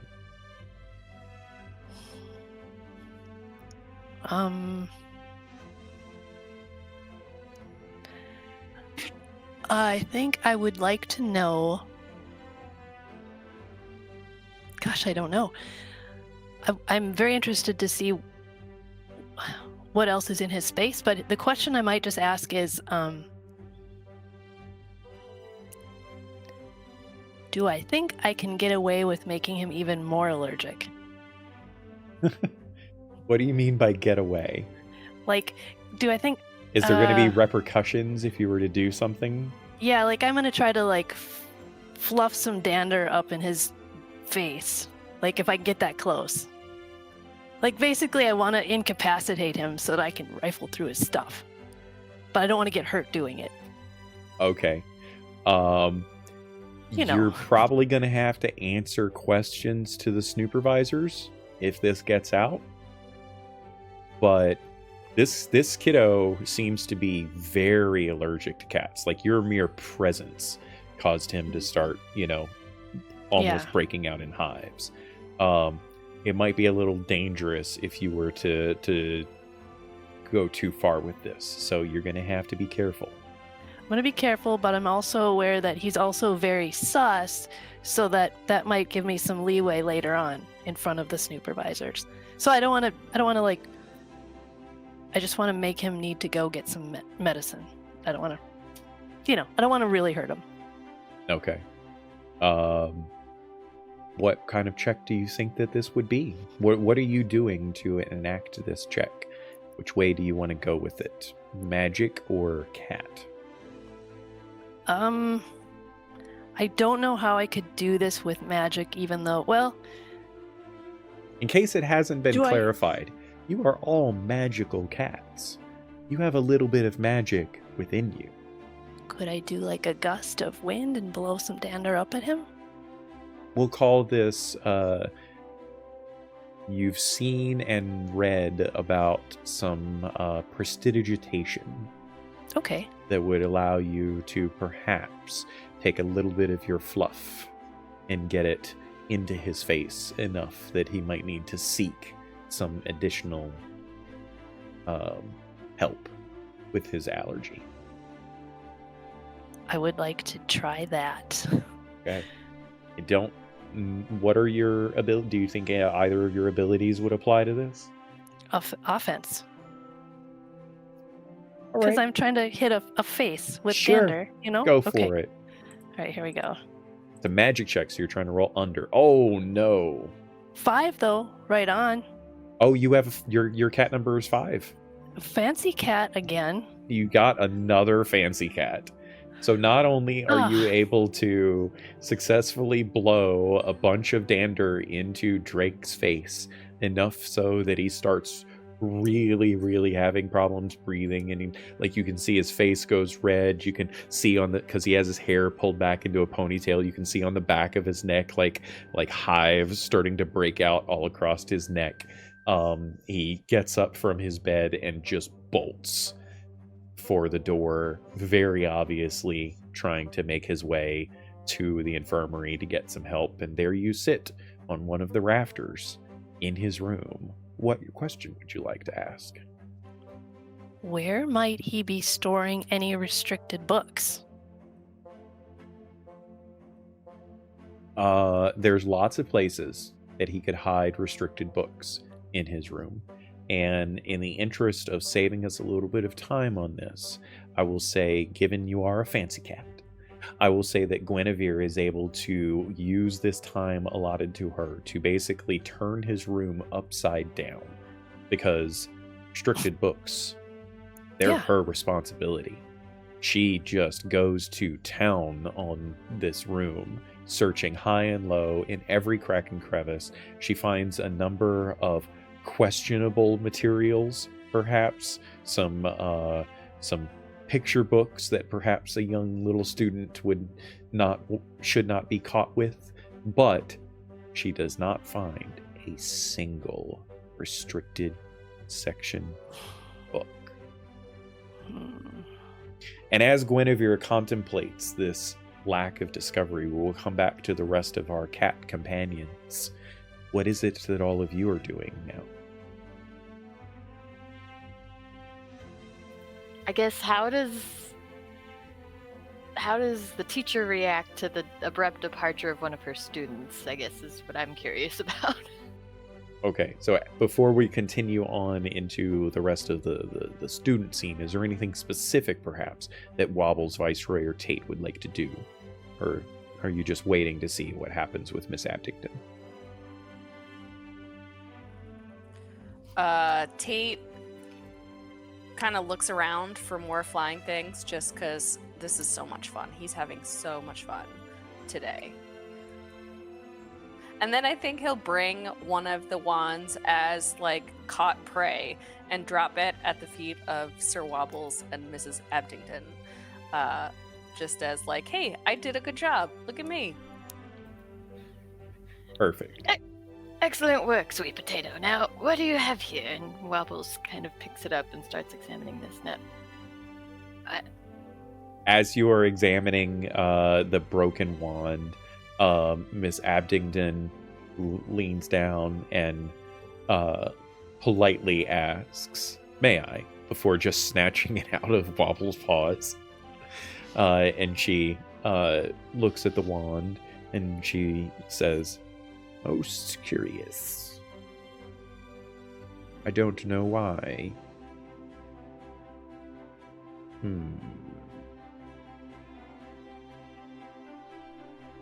She kind of looks around to the rest of the students, holds up the broken wand, and she says, "Can anyone explain this? Does anyone know what this is about? Why Mr. Malefic would have a student's broken wand? Many of them." And you can see as she's kind of looking around, a number of the students are, no one is piping up. Right, a number of them are looking around fairly confusedly. All three of you could try to perceive any of the students, if you like, to see if anything is amiss. It could be a cat check, it could be a magic check. I will let you decide. And if you have anything that you think would apply, you're of course welcome to use it. Can Sir Wobbles use kind of an intimidation check almost to get the students to talk, because he's going to start hopping on like their desks or something like that, and whatever's on the table, he's just going to gently start tapping it. And if they don't say anything, he just pushes all their stuff off. And when he's done with one student, he jumps to another desk and starts doing that with them.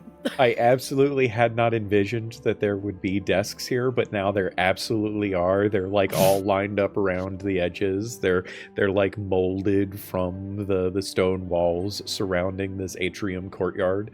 Yeah, absolutely. Wobbles can like leap up from desks and thwack stuff off of them in an attempt to intimidate students. Nice. What about Tate? Tate is gonna pick up another one of the wands and just like go from student to student and be like, is it yours? Is it yours? Is it yours? Glorious. And Caden, what about Viceroy? Viceroy wants. I think I'm gonna try to do a magic librarian check, and like, it's kind of.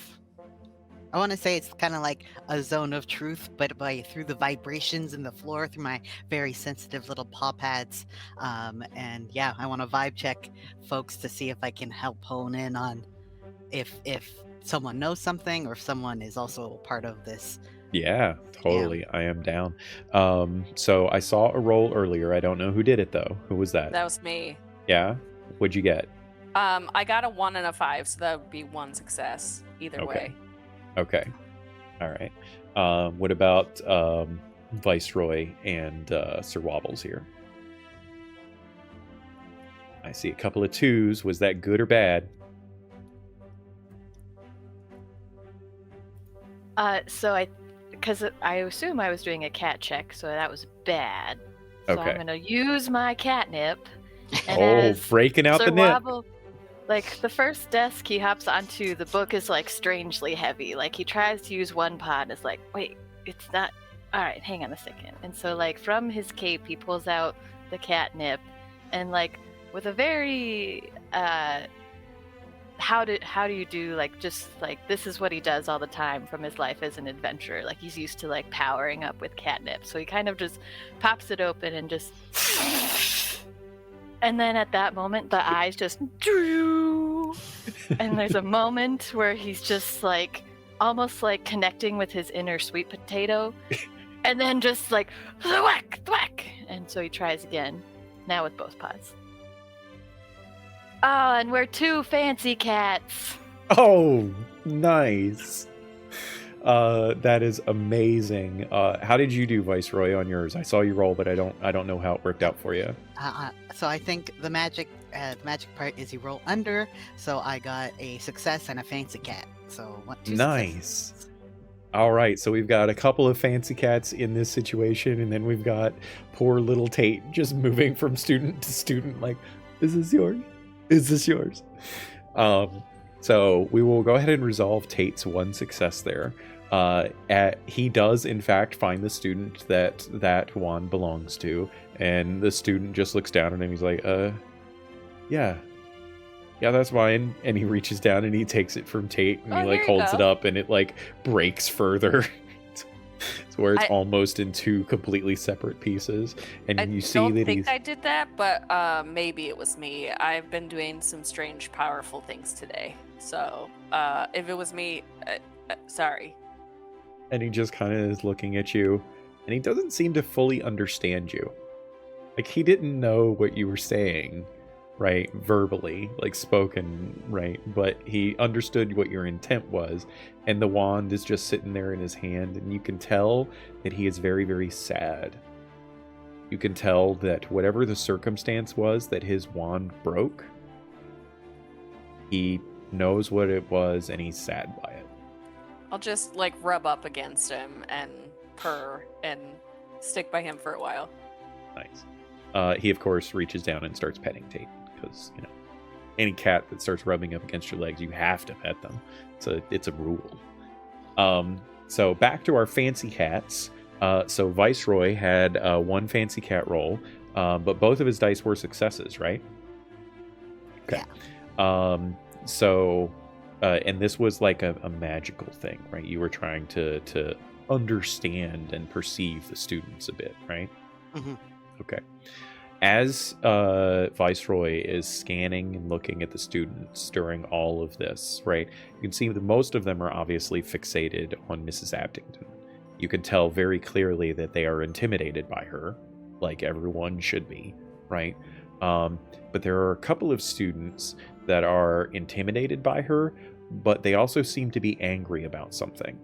And you don't think that they're angry at Mrs. Abingdon.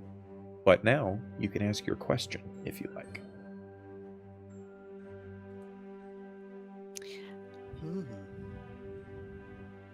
What's making them angry? I think. In a pure understanding of life as students, having seen students for quite a number of years at this point, having interacted with many a student and seen them at their various highs and lows, you are fairly certain that these two students are angry because they are on the verge of being implicated in something that they didn't want to be involved in. That they are perhaps part of whatever this mess is with Drake and the broken wands. Okay. I'm going. Oh, sorry. If you had something, No, go ahead. I'm going to make a beeline or a cat line for one of them and jump into their lap, and make sure to step on any fragile organs while I'm there. Gotcha. You leap up onto a lap. You dig in your hind claws into a thigh, furiously. Sir Wobbles, with your intimidation of students moving around the room, thwacking books and cups. Yeah, your eyes wide and dilated tremendously. It's like you're staring into the souls of all of these students. You have a fancy cat question that you can ask if you like.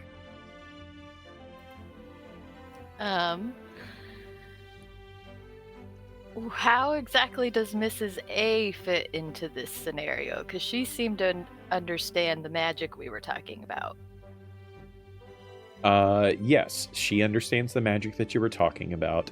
As you are moving from student to student, a cat's mind is capable of processing many things at once, not like those silly dogs who are so focused on one thing at a time.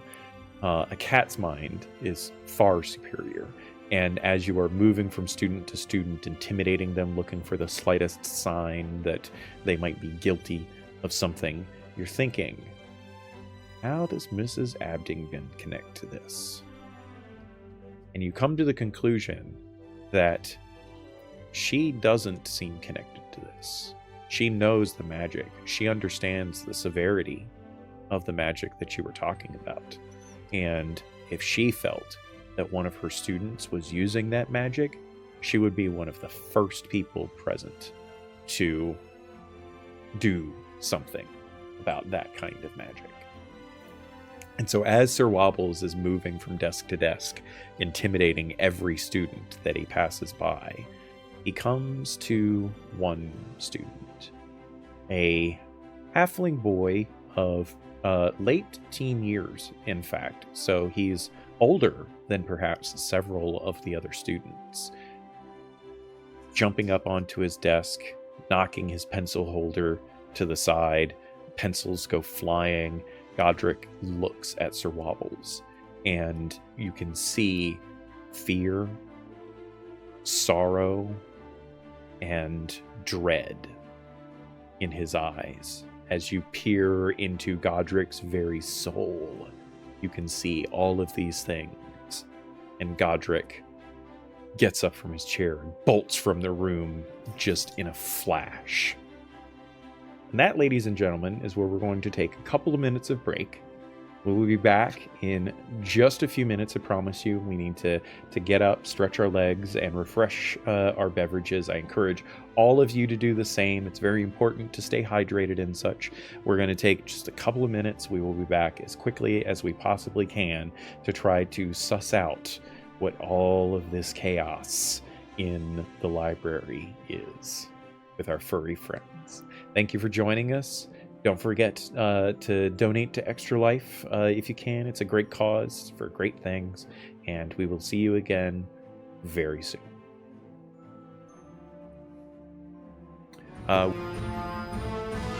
And we're back. Hello, everyone. Thank you for sticking around during that little break. It is much appreciated. I definitely needed to get up and stretch my legs there, and I'm very glad to have had that opportunity. But all of that aside, we are back to the joy and privilege of playing Library Cats, or a slightly modified version of Library Cats in this particular case, where we have a group of illustrious, funny, furry, fuzzball, magical kitty cats in charge of the libraries at the Solaxyian Institute in my wonderful homebrew world of Vistera. You can, of course, check out all kinds of things that I do in the links in the chat right now. If you're at all interested in some of this stuff. And you should absolutely 100% check out Library Cats, because it's a cool and nifty system, and it's free. You can just Google Library Cats RPG and learn, be able to snag it and find out all kinds of awesome stuff. Oh, Jeremy put the link in the chat. That's amazing. Thank you so much, Jeremy. And get a copy of it yourself. It's a simple D6 system, and it's a ton of fun, as you guys can all see quite clearly from the fun that we are all having. Oh, come here, buddy. Oh my goodness, speaking of cats, say hi, Galahad. This is my buddy Galahad, and I'm glad that he decided to show himself on stream. It's very appropriate. So yes, back to the action at hand. So, where we left off, our good little black feline friend Guinevere had just gotten done investigating the room of Drake Malefic in search of books from the restricted section, or anything that might be able to link this student to the activities that took place just slightly earlier in the day, where a group of students were assaulted with dark restricted magics, the entangling ball of yarn spell that no one should be allowed to use. And in that effort was unsuccessful in finding such connections, unfortunately. While the rest of our furry feline friends were interrogating, kind of, in a way, the other students of Miss Abington's evocation class, and discovering perhaps that Mr. Drake Malefic might also potentially be involved in more vile dark deeds with the handful of broken student wands that they found in his bag. But in this investigation, another student, older than many of the other students in this particular class, but still quite young, a young halfling student named Godric, intimidated by the presence of Sir Wobbles, got up and bolted, running out of the class in a flash, trying to get away from the source of his terror in this particular moment, being Sir Godric. What would you all like to do, my furry feline friends? Yeah, and I just hopped up on catnip. Wobbles is out the door as soon as he takes off. Like, it's a gut reaction born from years of adventuring. The one that I'm standing on is... What are they? Are they... oh yeah, shock? you dug. Yeah, that's right. You had dug your hind claws into the thighs of one of the students, right? Galahad, stop moving on my mic. And yeah, he like yelps in pain, and he like throws you off of his lap. You of course land on your feet, but you get unceremoniously dumped onto the ground out of this particular student's lap. What about Tate? As soon as Sir Wobbles takes off, Tate is like, "Oh, it's Zoomies time," and takes off too. Perfect. Is Viceroy going to endeavor to try to catch up? I think so. Well, I'll try to communicate with Mrs. Abdington. Abdington? You're gonna hang back? Well, I'll try to tell her that, like, watch this one, and I'm gonna go after. Oh, this gotcha. Yeah, totally fine. So, I think it's fairly safe to say that Viceroy is perhaps not quite as zoomy as these other two kitty cats, and so he's going to be lingering, or he's going to be a few seconds behind anyway.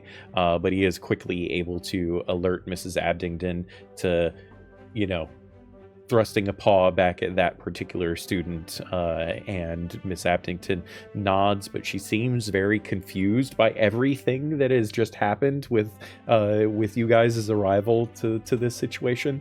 But you can look in her face and you can tell that she is a stern woman and a teacher that does not harbor such incidents in her classroom, and she's going to get to the bottom of this.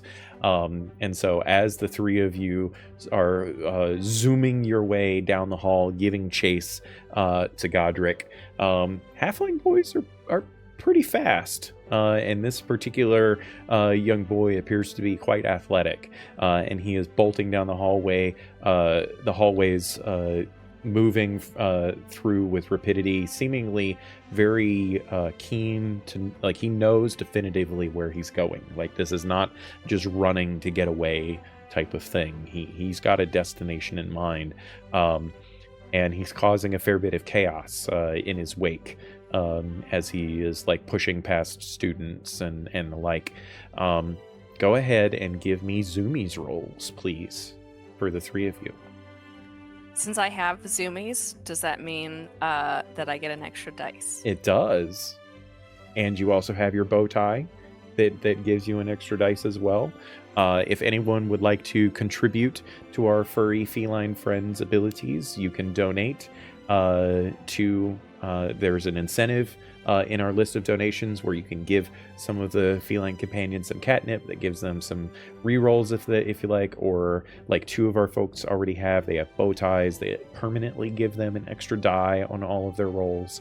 Those are great donations, and of course it goes to a great cause. So how did we do here? We'll go ahead and we'll start with Viceroy. How'd you do on your Zoomies check, Viceroy? I got 1 success. Okay, so you are zooming down the hall. You were able to kind of keep up with this circumstance. He's not getting away from you yet, but this kid's doing pretty well for himself. What about you, Tate? I only got 1 success. Oh, wow. Tate's thrown off a little bit here. I think in this instance, Tate sees Godric kind of knocking into some of the other students and doesn't seem to be...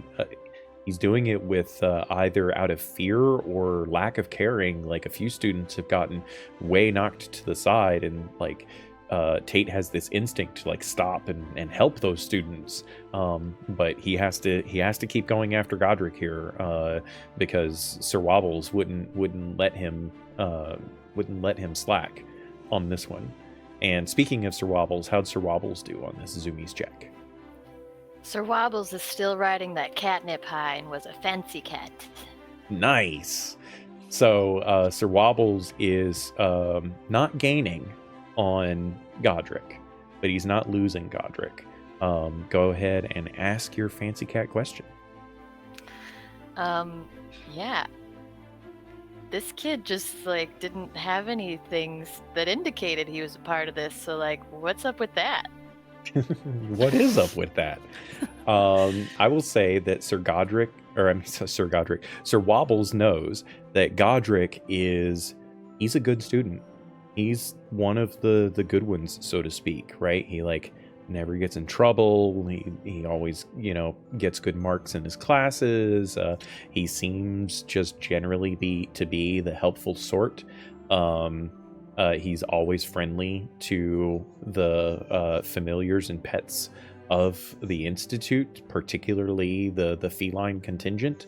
So Godric is the last person that Sir Wobbles would have ever expected anything to be awry with in regards to any of this circumstance. Like, it hits him, why am I even chasing Godric? What is going on here? He has no clue what is happening. As you all are zooming through the halls, it becomes very clear after a few moments that you all are heading to the dormitories.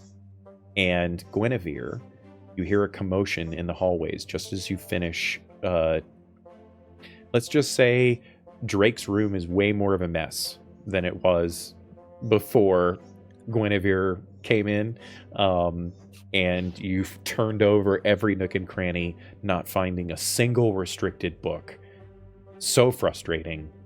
And you hear a commotion in the halls. You go over, you open the door, and you see Godric fly by the door. And very quickly thereafter, just moments later, you see Sir Wobbles, followed by Tate, followed by Viceroy, all zoomies downing the hall after this student. You have an inherent instinct, seeing your friends in the middle of a zoomies, to join the zoomies. But I will give you this moment if there is something else that you would like to do besides that. I think I will pause just for a moment. Pause. Nobody knows what I'm looking at. Yeah. I'm staring at the wall.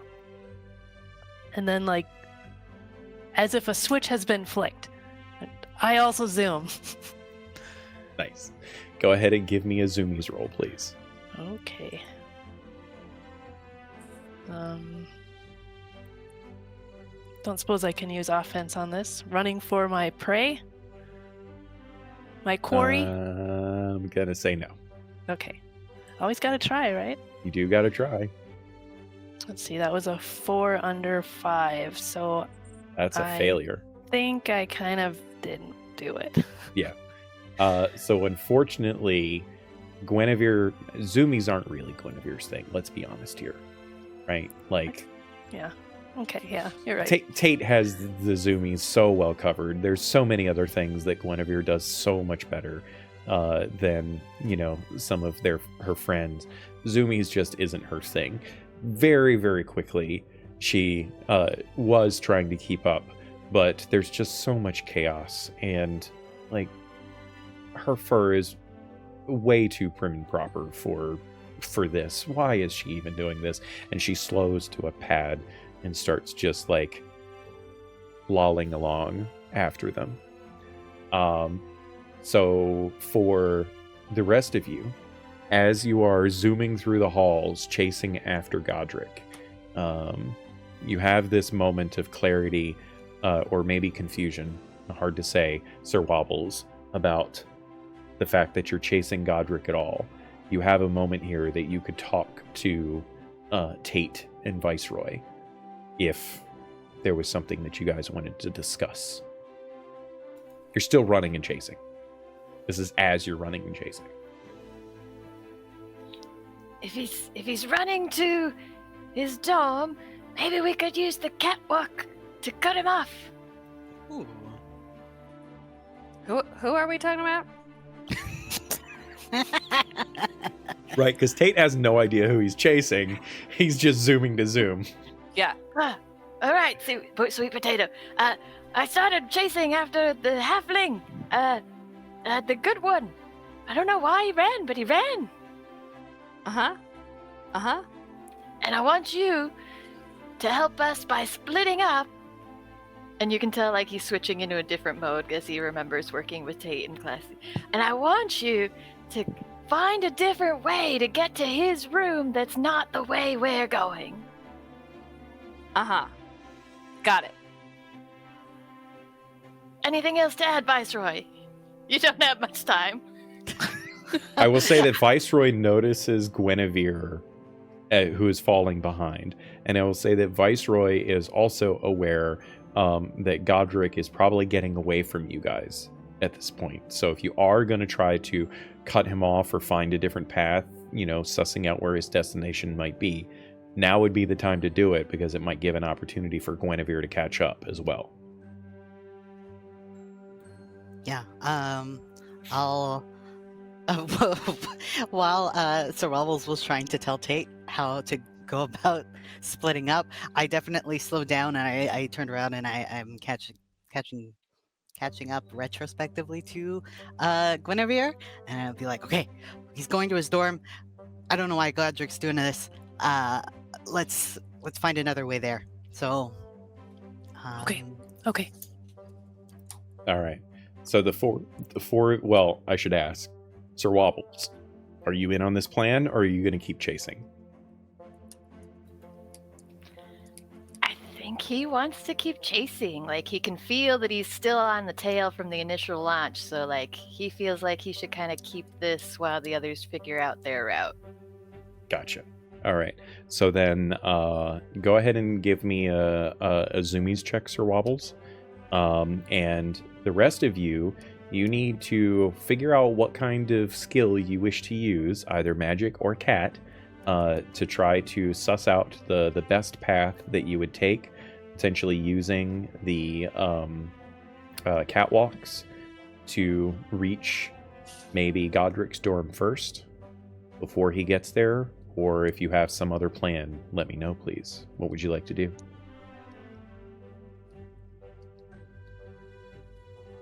I'm going to use my specialty, which is control, to try and control my brain, my one brain cell, to stay on to the task.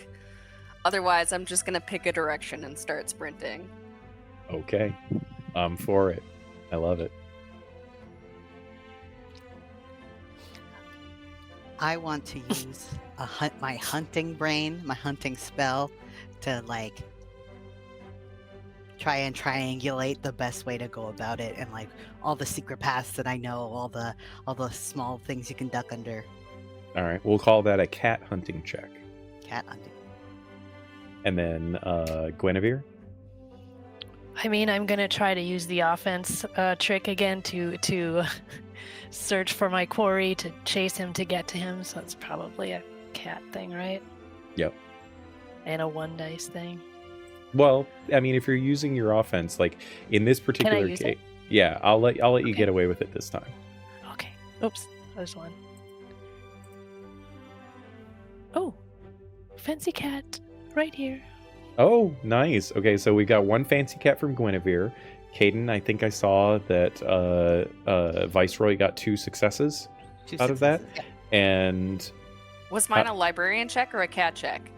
I think for what you were doing, it was a librarian check. Then I got 2 successes Oh, thank and goodness. 1 failure.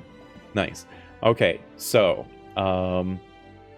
do you have a question in mind for Guinevere for the fancy cat, or would you like me to explain things a little bit before you ask your question? I'll take all the info first. Okay.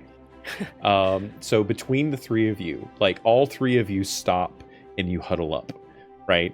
And you start sussing out between you, okay, so if he takes Crimson Hall and then perhaps he's trying to get down to Silver Square, and then maybe if he's eventually going to aim for, which level are, what year is he again? Which level are they on? You're asking all of these questions as the 3 of you, and you're all sorting out in your minds, and each of you has a tiny piece to the puzzle about where his room might be. And I'm going to say that because a couple of you got multiple successes, right? It was Viceroy, you and Tate both each got 2 successes. So between the 2 of you, you actually start talking at the same time, saying the exact same words. And eventually one of you stops and is like, stop copying me, and the other one says, stop copying me at the same time, before you eventually do suss out that he's not going to his dorm. His dorm would be on one of the lower levels. It wouldn't be in one of the upper levels. He's obviously heading towards one of the upper levels, And as the two of you kind of suss that out, Guinevere is like, oh, well, if he's going to the upper levels, he's probably going to the bathhouse rooms. What would you like to ask, Guinevere? If I think he's going to the bathhouse rooms, I'm gonna ask, what's he gonna do in there? I mean, the obvious answer to that question is take a bath, because, But he's being pursued. That doesn't make any sense right now. said from a cat who would stop at any moment and start licking her paw. Well, touche. But to answer your question, Guinevere, in a moment of cat brilliance, says, oh, he must have hidden something. There's so many places that you could hide stuff in there. Cat clarity. Yes, cat clarity. Well, okay. He must have hidden something in there. We've got to get there. To the bathhouse. So the three of you start using the catwalks and the secret passages and the rafterways that only the cats know to make your way to the bathhouse rooms on the upper level. These magical rooms that the students use to get clean. They collect water from the skies as it rains. They use magic and crystals all laced throughout the ceilings of the room to create this place of cleanliness with almost, not quite, but almost perpetual water supplies for students to take care of themselves in such ways as most students need to, but perhaps not all of them do it very well or often enough. And it's also a place that cats don't like to go because it's wet and there's lots of water. And each step that you all take, each passageway that you move through, each rafter that you jump from, each catwalk that you trod across takes you closer and closer to this place that all of you dread. Sir Wobbles, how'd you do on that Zoomies check? I rolled a nice 6, so I did it. I'm zooming. Okay. You're not gaining on Godric. And this is starting to frustrate Sir Wobbles a little bit, because he's used to not losing his prey when it comes to hunting time, and particularly on a hunt like this where everything is so adventurous. He doesn't realize where he's going. He doesn't realize that Godric is not heading for his dormitories, and that he's heading up to the places that perhaps Sir Wobbles might dread to go. Eventually, you see him disappear through a door, and the door slams shut behind him. And Sir Wobbles, you come to a halt, skidding along the floor as you look up, and you see the crescent moon and cloud with raindrop fall symbol on the bathhouse room. And with this realization that this journey has brought him here to a place that he doesn't like, that now there's a door he's going to have to deal with, just this very annoyed cat like just starts erupting from Sir Wobbles, and just like a cacophonic eruption of just all those annoying little cat sounds that you could possibly think of. They're coming out of his soul right now in just pure frustration, both at the situation, but hoping that the noise maybe helps his friends figure out where he's at right now. And then in the meantime, he's going to try to figure out his way in, all the while grumbling about, of course, there had to be water involved, of course. It's just like that last adventure I went on. Nice. So, as the rest of you are taking the catwalks, eventually you find yourself slowing to the point where your dread is starting to creep in too much on your psyches, and you come very close to reaching your destination. And exiting from the catwalk, the one lone catwalk that enters the bathhouse room, you see the familiar sight of a small, oval, egg-like shaped creature oozing its way along the catwalk, having just exited the bathhouse room. You see Gooey just splorching along the catwalk, seemingly having when he's up here, he takes his smaller, more condensed size. When he's in the rooms that he needs to clean, he of course balloons up into the large globule ooze that he is supposed to be after whenever he's taking care of his cleaning tasks. But in this particular case, you see him oozing down the catwalk towards you, seemingly having just left the bathhouse room. Hey, Gooey. Oh my gosh, guys, it's Gooey. Oh, he's my favorite. He's so cool. He likes it in the bathhouse. I don't know why. It doesn't make sense, but he goes in there a lot. Maybe he can help us. Hey, Gooey. Gooey just kind of rolls towards you, splorching. Like every now and then globules drop off of him and, hit a student walking in the hallway below. They it evaporates fairly quickly anyway. But I would definitely say that Viceroy and Guinevere know that the reason that Gooey likes going to the bathhouse is when you're an ooze whose responsibility is to clean the halls of the university and clean the libraries, you collect a lot of icky things. Schmutz. And that stuff has to get washed off. What's the best way to wash something off? A nice, cool shower. And so he looks pristinely clean, as if he has just finished his shower, as Tate kind of bounds up to him. Of course, Tate, all fear from 25 seconds before, completely evaporated from his mind, comes over to Gooey. Gooey doesn't talk, but Gooey creates little appendages that move around and create shapes so that you can potentially understand what he has to say. And as Tate asks him, it was basically how he's doing, more or less, right? As that happens, one of Gooey's appendages emerges out from his ooze body and forms a little tiny 3-fingered hand and does that. Oh, that's awesome. I'm so glad you're doing well. I'm also having the best day. This has been so much fun. We are looking for something, I think. What are we doing again? Gooey just two appendages pop out and he just does that. As if you're asking him what you're doing. Would either Guinevere or Viceroy like to chime in on that? Yeah. Well, we don't know what we're looking for yet. We're looking for something hidden.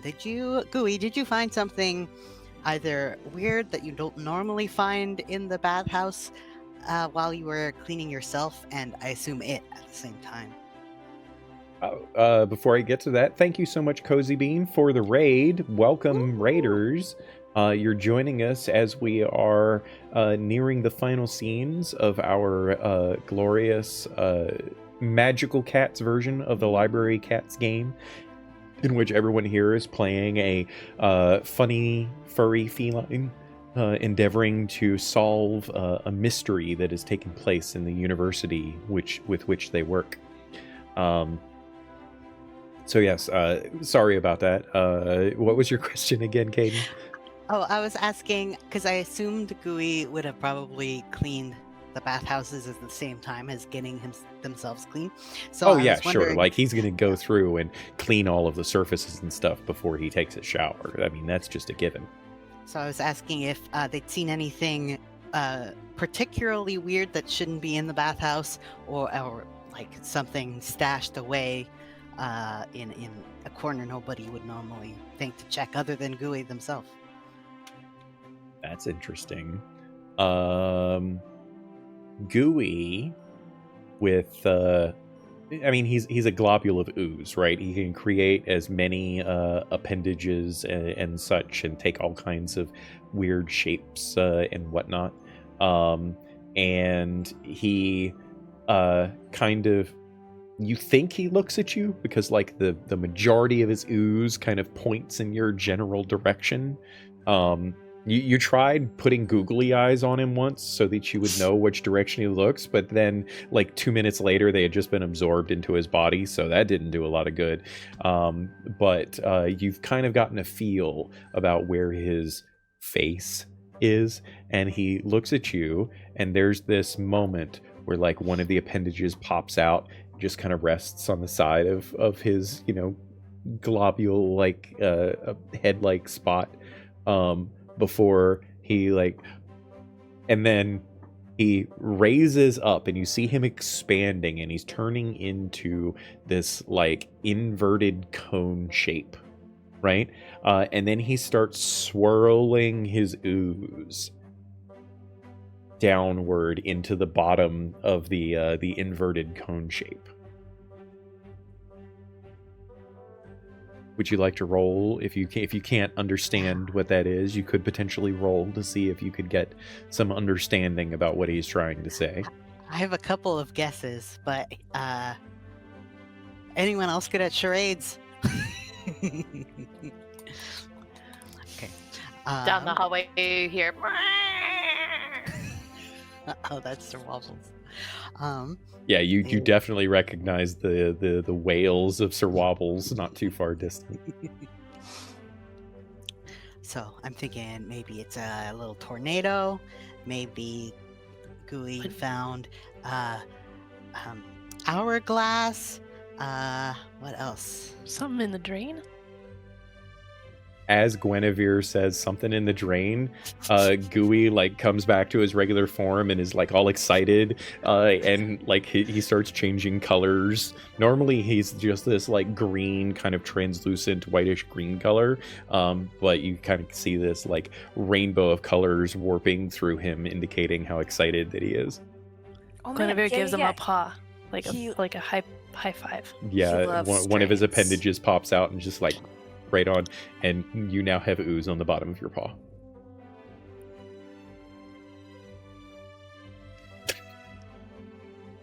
What is Tate doing? Just like mirroring Gooey's excitement. Nice. So yeah, and as Tate gets more excited, Gooey gets more excited, and then Tate gets more excited, and then Gooey gets more excited. Maybe we should see that drain before, or no, that kid's already in there, isn't he? What kid? Remember the kid you were chasing? No. That's Like- okay. Definitely hear Sir Wobbles down there making some noise. Yeah, do you think he's in trouble? Maybe I should go check on him. I mean, I don't know. I can Yeah. check on Sir Wobbles, unless you want to, Tate. I mean, Oh, well. Gooey is just standing there amongst you and just kind of like appendage shrugs. And you see him like start rolling towards you as if he needs to move past you on the catwalk.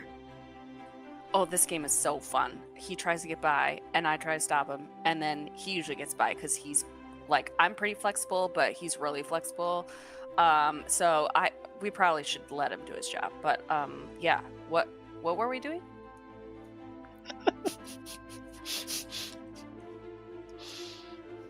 Going to the bathhouse. But I don't need the water to take a bath. I could just do it here. And Tate starts licking his paw. It's reasonable. Tate is 100% my spirit animal.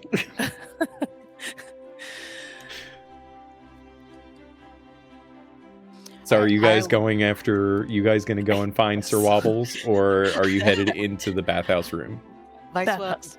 Viceroy's gonna go get Sir Wobbles. Split. Yeah. Okay. Tate, are you going with Guinevere or Viceroy? Oh no. Tate has what to do. Viceroy jumps down, obviously heading in the direction of Sir Wobbles. Guinevere starts continuing to walk down towards the catwalk, and Gooey is like behind you, heading the other direction. Oh no, I don't. Oh no. His day was just shattered. Yeah. Well, Gooey needs to do his job. Okay, don't follow Gooey. Don't follow Gooey. Unicorn horn activate, and is just gonna like hope that the unicorn horn will guide him a direction. Roll a d6. 4, 5, or 6, you follow Guinevere. 1, 2, or 3, you follow Viceroy. That is a 4, 5, or 6. Okay. Yes. So your magical unicorn horn emerges on your forehead, and it starts glowing. And as you turn to look towards Viceroy, the glow diminishes, and then you turn back towards Guinevere, and the glow brightens. And so you let the magical fates tell you to follow Guinevere. You trusty unicorn horn. Oh, I'm so glad that you're here. You helped me out so much. So as the two of you are starting to head towards the small metal gate that kind of blocks it's easy to bypass. You just lift it up, you can get in no problem. But the small metal gate that leads into the bathhouse room, Tate comes over, lifts it up, and the two of you disappear inside. We will cut over to Viceroy and Sir Wobbles. Sir Wobbles wailing to let everyone know the distress that he is in for so long before Viceroy comes over to you. And as Viceroy approaches, he's like knee deep in like, I give up.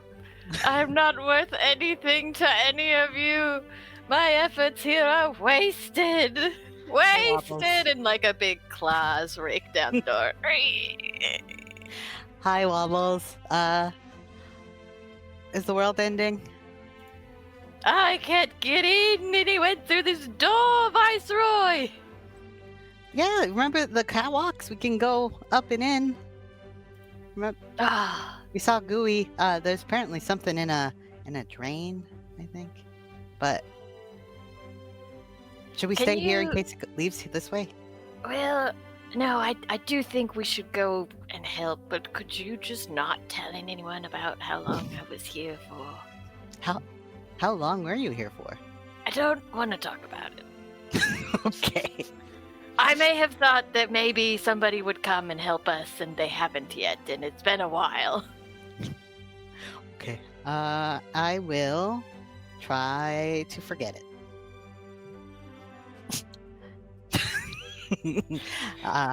You're my favorite little mate, Viceroy.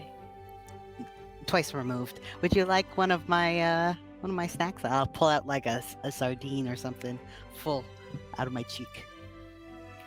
And he takes it and chomps on it happily, like, yes, very good. Okay, to the catwalk. Yeah, so you guys have to backtrack a little bit to get to the ramp and tiny stairs that lead you up to the catwalk to let you start making your way in. So we will cut back to Guinevere and Tate as the two of you step into the bathhouse room.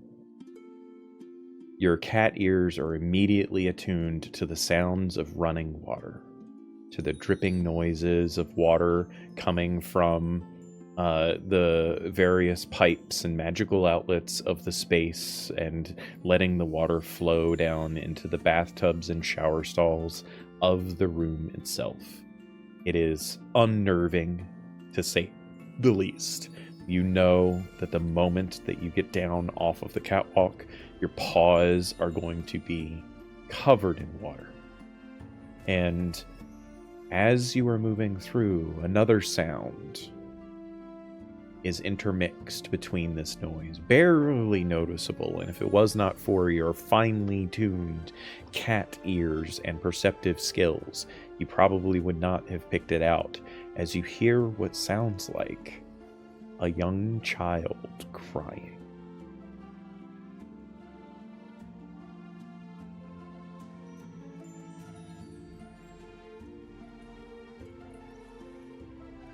Do you hear that? I do hear that.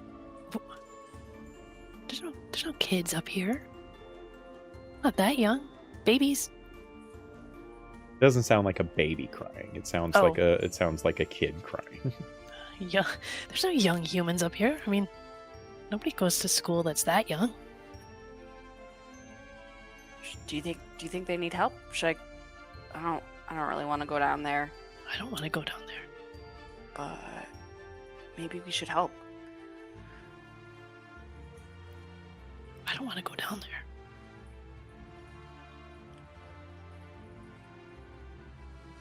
Well, Gooey Do you- left. and Would you he's the like to one that- try doing a cat check to overcome your fear?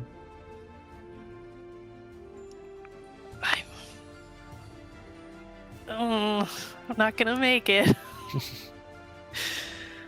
Okay, well, you You go first. Okay, I will. Okay. I know this isn't really your thing.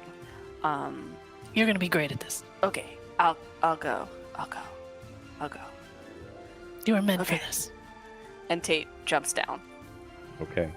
As Tate summons all of his courage and leaps down to the next level of the catwalk, bounds once to get to the stairs, follows the stairs down, one step away from placing his paws down onto the tile floor. There's a moment of hesitation as he can see the glistening water across the tile before he takes that final step and places his paw in, recoils it quickly, shakes it off, takes a deep breath, and then summons all of his courage and leaps forward, all four paws splashing down into the water.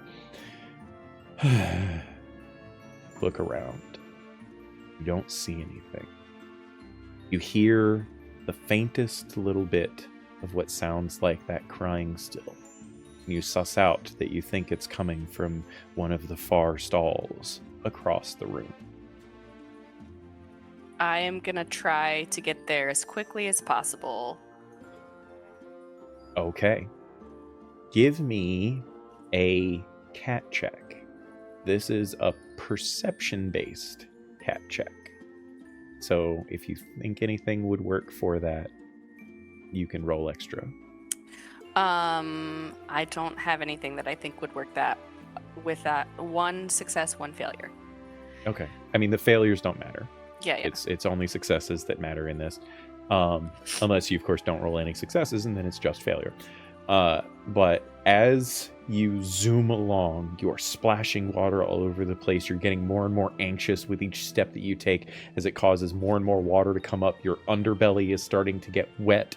Everything is starting to go horribly wrong in Tate's mind. And as he turns a corner to head down to the end of the stalls where he thinks the sound is coming from, he sees a book floating in the water near one of the drains. It is open, and the pages are kind of curled up, as if it hasn't been opened and then flattened out by a person. It looks like it kind of drifted open on its own, and the pages are just kind of lazily rolled over as it is laying down on the ground. Huh. That's not supposed to be in here, I don't think. I don't know. Even Tate knows water's not good for books. Do I still hear crying? Yes, it is very soft. It's almost like sniveling at this point, like someone who's been crying for a while. It's in that stages. Tate is very torn between deciding to go try and rescue the book and go help because his whole... Well, the book is in the way. It's basically in between okay. Great. you and whoever is crying. Tate's gonna go up and... Is there anything higher up that I can set the book on for now? Oh, sure. I'll say that there's one of those little teak wood, sitting benches nearby. Okay, Tate's gonna put the book there and then go back to where he knows Guinevere can hear him and say, you gotta come down. There's a book here. It got a little wet. I know that's not your favorite thing. It's bad, right? You should come look at the book.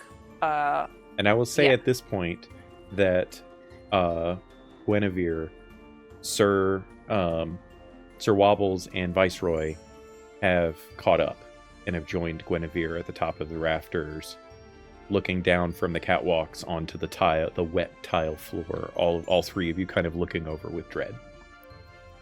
As soon as Guinevere hears that a book has gotten wet, like, that bolsters her a bit, and she's gonna go for it. All right. What about Sir Wobbles and Viceroy? I think she's gonna die. She will die when she touches the water, right? Tate did not die. Oh. He's down there talking right now. You sure that's not his ghost? No. You can see me kind of reconsider. All right. Oops. And at this, Sir Wobbles is like, "Are you daft? It's water. You don't like it, but you won't die." And then to illustrate the point, he kind of hops off, and not happily, but he's done this in other times, fighting in the rain and whatnot, so he lands with a... starts trudging over. Great. So, with Sir Wobble's assistance, the lot of you hop down into the water and join up with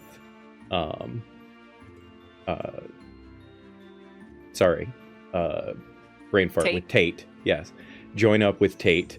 Tate leads you over to this book. Do any of you do anything in particular? The book is Yes. open, kind of on this teakwood shelf. All of you are able, or teakwood bench. All of you are able to kind of jump up and gather around the book, if you so choose. I will be looking at the book. I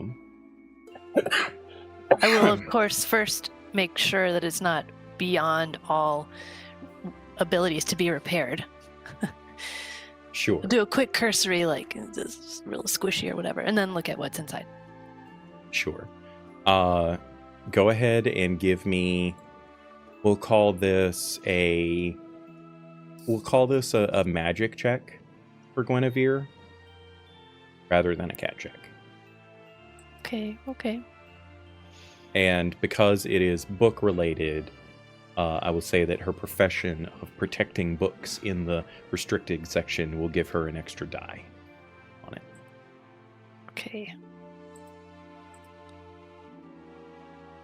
Okay, I was getting ready to eat some catnip, but I got a fancy cat, so I think we're good.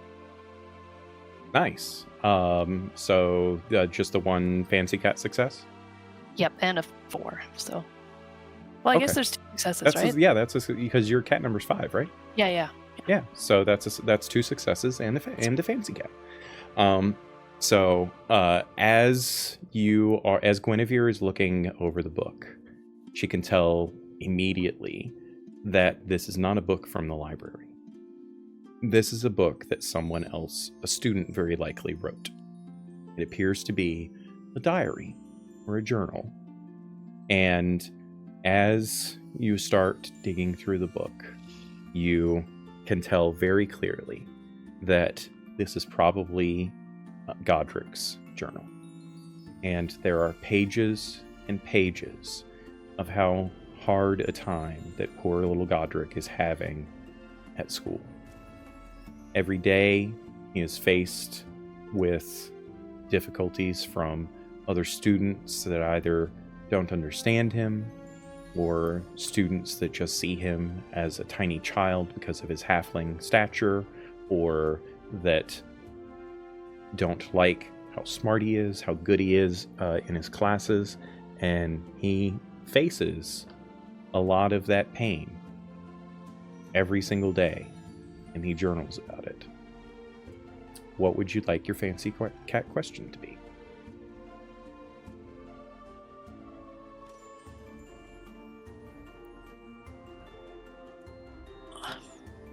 So the crying sounds like it's coming from somebody that's younger than Godric, right? Is that what I thought I'll initially? say because you had the and this isn't going to count towards your question, but because you had the fancy cat success, you would realize that you haven't heard that many halfling boys cry.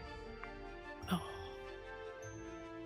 You also know that Godric came in here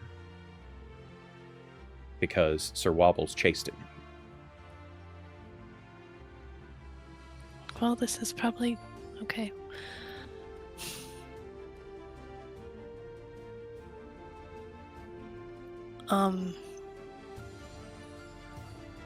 I think I would like to ask if there is any way to cheer him up.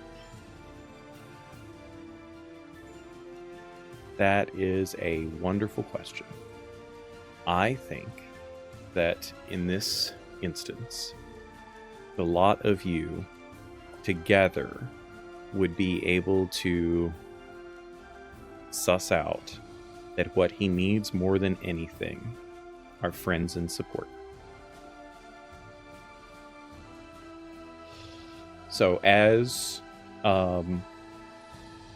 your dear friend Guinevere kind of points out what she understands in this, and the rest of you kind of look at the book and all of that, I would like for all of you then please to tell me what it is that you do to help Godric in this awful situation that he is in, as you read stories of how he tries to make friends and can't, studies magic that maybe he shouldn't in order to impress people, does things that he knows are wrong in order to try and garner the friendship from those that are giving him so much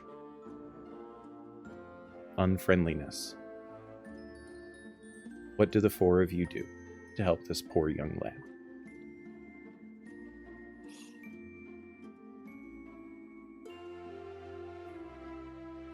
Tate heard like the beginning of Guinevere's description of what she finds in the book, and like doesn't wait for the rest and jumps down. And is this like an American style stall with a gap underneath so Tate can get through? Yeah, totally. Great. Tate will just like go up and find Godric and kind of, if he's sitting down, jump up on his lap or like squeeze his way in and just start purring and sit there. Yeah.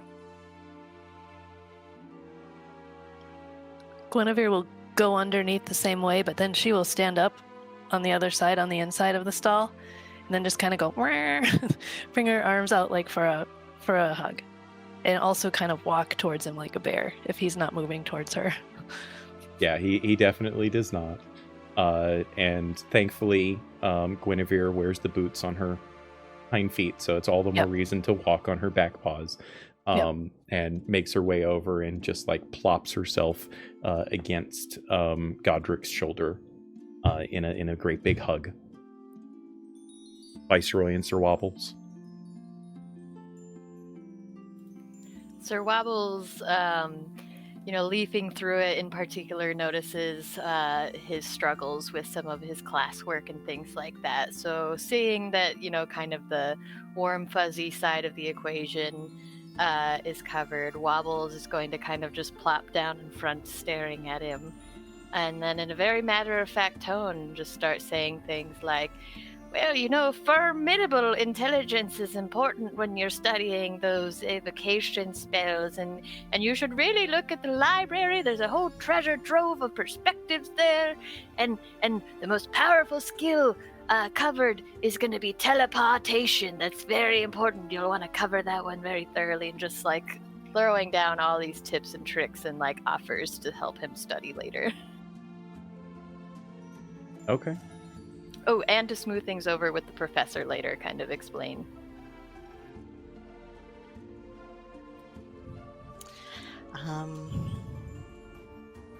I think before turning to also try and comfort this kid, I think Viceroy is gonna try to write something in the book, and be like, and then I made friends with all the library cats, and we would spend time together. And then I'm trying to draw a smiley face, and then I'm gonna go just to be different up on top and drop down onto him and just kind of wrap myself around his neck and also purr a ton. Maybe drool a little bit too, just to get some variety. Of course. Yeah. Got to. Especially if there's, a little bit of fishy smell in it. I mean, that helps everyone, right? Yeah. So, yes, as the four of you understand and realize the ramifications of what poor Godric has been going through and what he's done, you spur yourselves into action. You become friends with young little Godric and rally the troops, so to speak. Getting the other cats particularly, but also maybe some of the other familiars involved in starting a campaign to suss out other students that might be going through such circumstances. And it becomes a new endeavor for all of the magical cats of the Solaxyian Institute to help students, not just in their academia, but also in their social lives, and in working with each other, and in understanding each other, and knowing the true power of what it means to be friends, and how to lift each other up in the difficult circumstances that we all face when we're going through these tough times as youngins. And that, ladies and gentlemen, concludes our lovely Library Cat's magical story. I would like to give these fine people an opportunity to go around the table and outroduce themselves, as we like to call it, and tell and let everyone know that's watching where you can be found and what other cool things and crazy stuff you're up to on the internet, because you all do other things besides play awesome magical cats. We will start with you, Annika. Please do tell everybody a little bit about yourself and what awesomeness you've got going on. Yeah, so when I am not Sir Wobbles, I am Annika in the real world, and Anine Wanders on the socials, and you can choose your platform if you want to hang out with me. I'm going into kind of a break period, so the next thing on my calendar is on November 18th, but here on Wanderer's Haven, we're going to be stepping into the world of sentience, which is a world where robots have kind of awakened in sentience and are exploring humanity. And that's going to be at 8:30 because I'm doing the time, that's at 9 for the time conversion. I got it this time. Good job. Good job. Awesome. Thank you so much for joining me here. It's been a ton of fun moving things right along. Deb. Hello. You know I love cozy games, and this is the coziest of cozy games, so thank you for letting us play as magical cats. This was so much fun. Of course. I am Deb. I played Tate, the lovable but not very bright furball in this game. I, on Wednesdays, am also hanging out in East Era, playing currently a druid, and brainstorming some ideas for future characters. Coming up, we have another arc of Blood Domain coming up on Lana Eterna, and I'm really excited to bring my character back for that because I had so much fun playing her as well. So I've got a couple of things going on. I'm on Instagram and Blue Sky at dsweats, not Twitter though, so don't check me out there. But otherwise, this has been so much fun. Thank you so much. You are quite welcome. Thank you as well. And my good friend Caden, playing the wonderful and adorable Viceroy. I think they're all adorable. I mean, yeah, let's face it. But please tell everyone a little bit about yourself, please. Yeah, I'm Kay or Kane Cosmos. I don't have a lot going on. I think this just is the last thing I had cemented. I think it will be an East Era 2 shot that'll be part of at the end of November. Yep, But last 2 Wednesdays of November. yeah, so that's all I've got planned right now. I also do free online trivia. You can find me right now on Patreon at Fat Cat Trivia. If you like, and my next game is going to be this coming Monday, so maybe I'll see you there. Thank you. Awesome. And Shelley. Yeah, hey, I'm Shelley. You can find me on Threads and Blue Sky at Hey, it's Flea Monkey. And I just wanted to say thanks for finally giving me a chance to dip my paw into Astera. Never gotten to be in your world, and it's pretty cool. Glad to have you. If you all want to find me places, I am starting up an arc of La Notte Eterna tomorrow. I think at 11. It's 11 Eastern. in the It's morning. The Pirates Yeah. game. Yeah. Something 11 kind of a.m. morningish. Eastern. I'll We figure have that some out UK before the folks time involved comes. in that one. So Yeah, we do. And then we're starting up Greyhawk again on Guild Superior on Tuesday. And then on Wednesdays, I play Pathfinder 2E with Tithalanos over on his channel.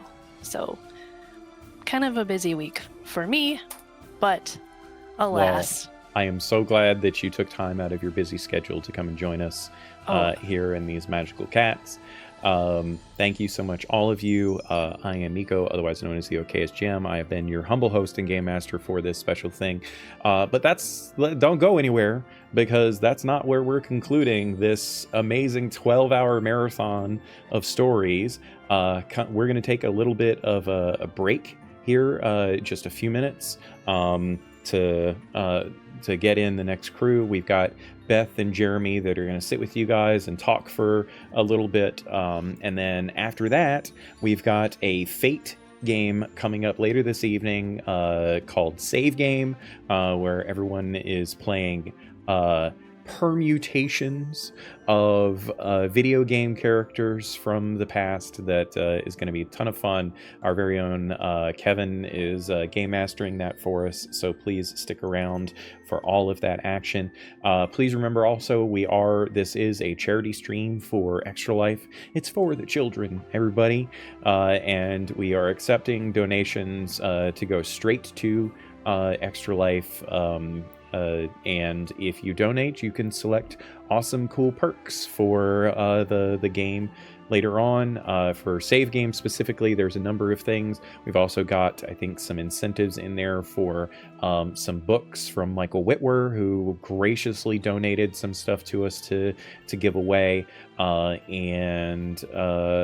There's also some coolness in we have decided that those of you that would like to donate substantially can select myself, Jeremy, or Kevin, and we will happily run a game, a 3 to 4 hour one-shot for you in almost any system that you might want, for you and up to 4 of your friends. The virtual game, of course, may be streamed, doesn't have to be. It's entirely up to you. If you're willing to donate on that incentive and throw some good money to a good cause for some good people. We are going to cut out for a little break here. We will be back very shortly, I promise you. Thank you so much to everybody for sticking around during this marathon, and thank you again so much for all of my lovely players that have been with me today. Say bye for now, everyone. We will be back in just a few minutes. All right? Bye for now, everyone. Bye We'll be for back now, in a everyone. few minutes. We'll miss you. That was lovely.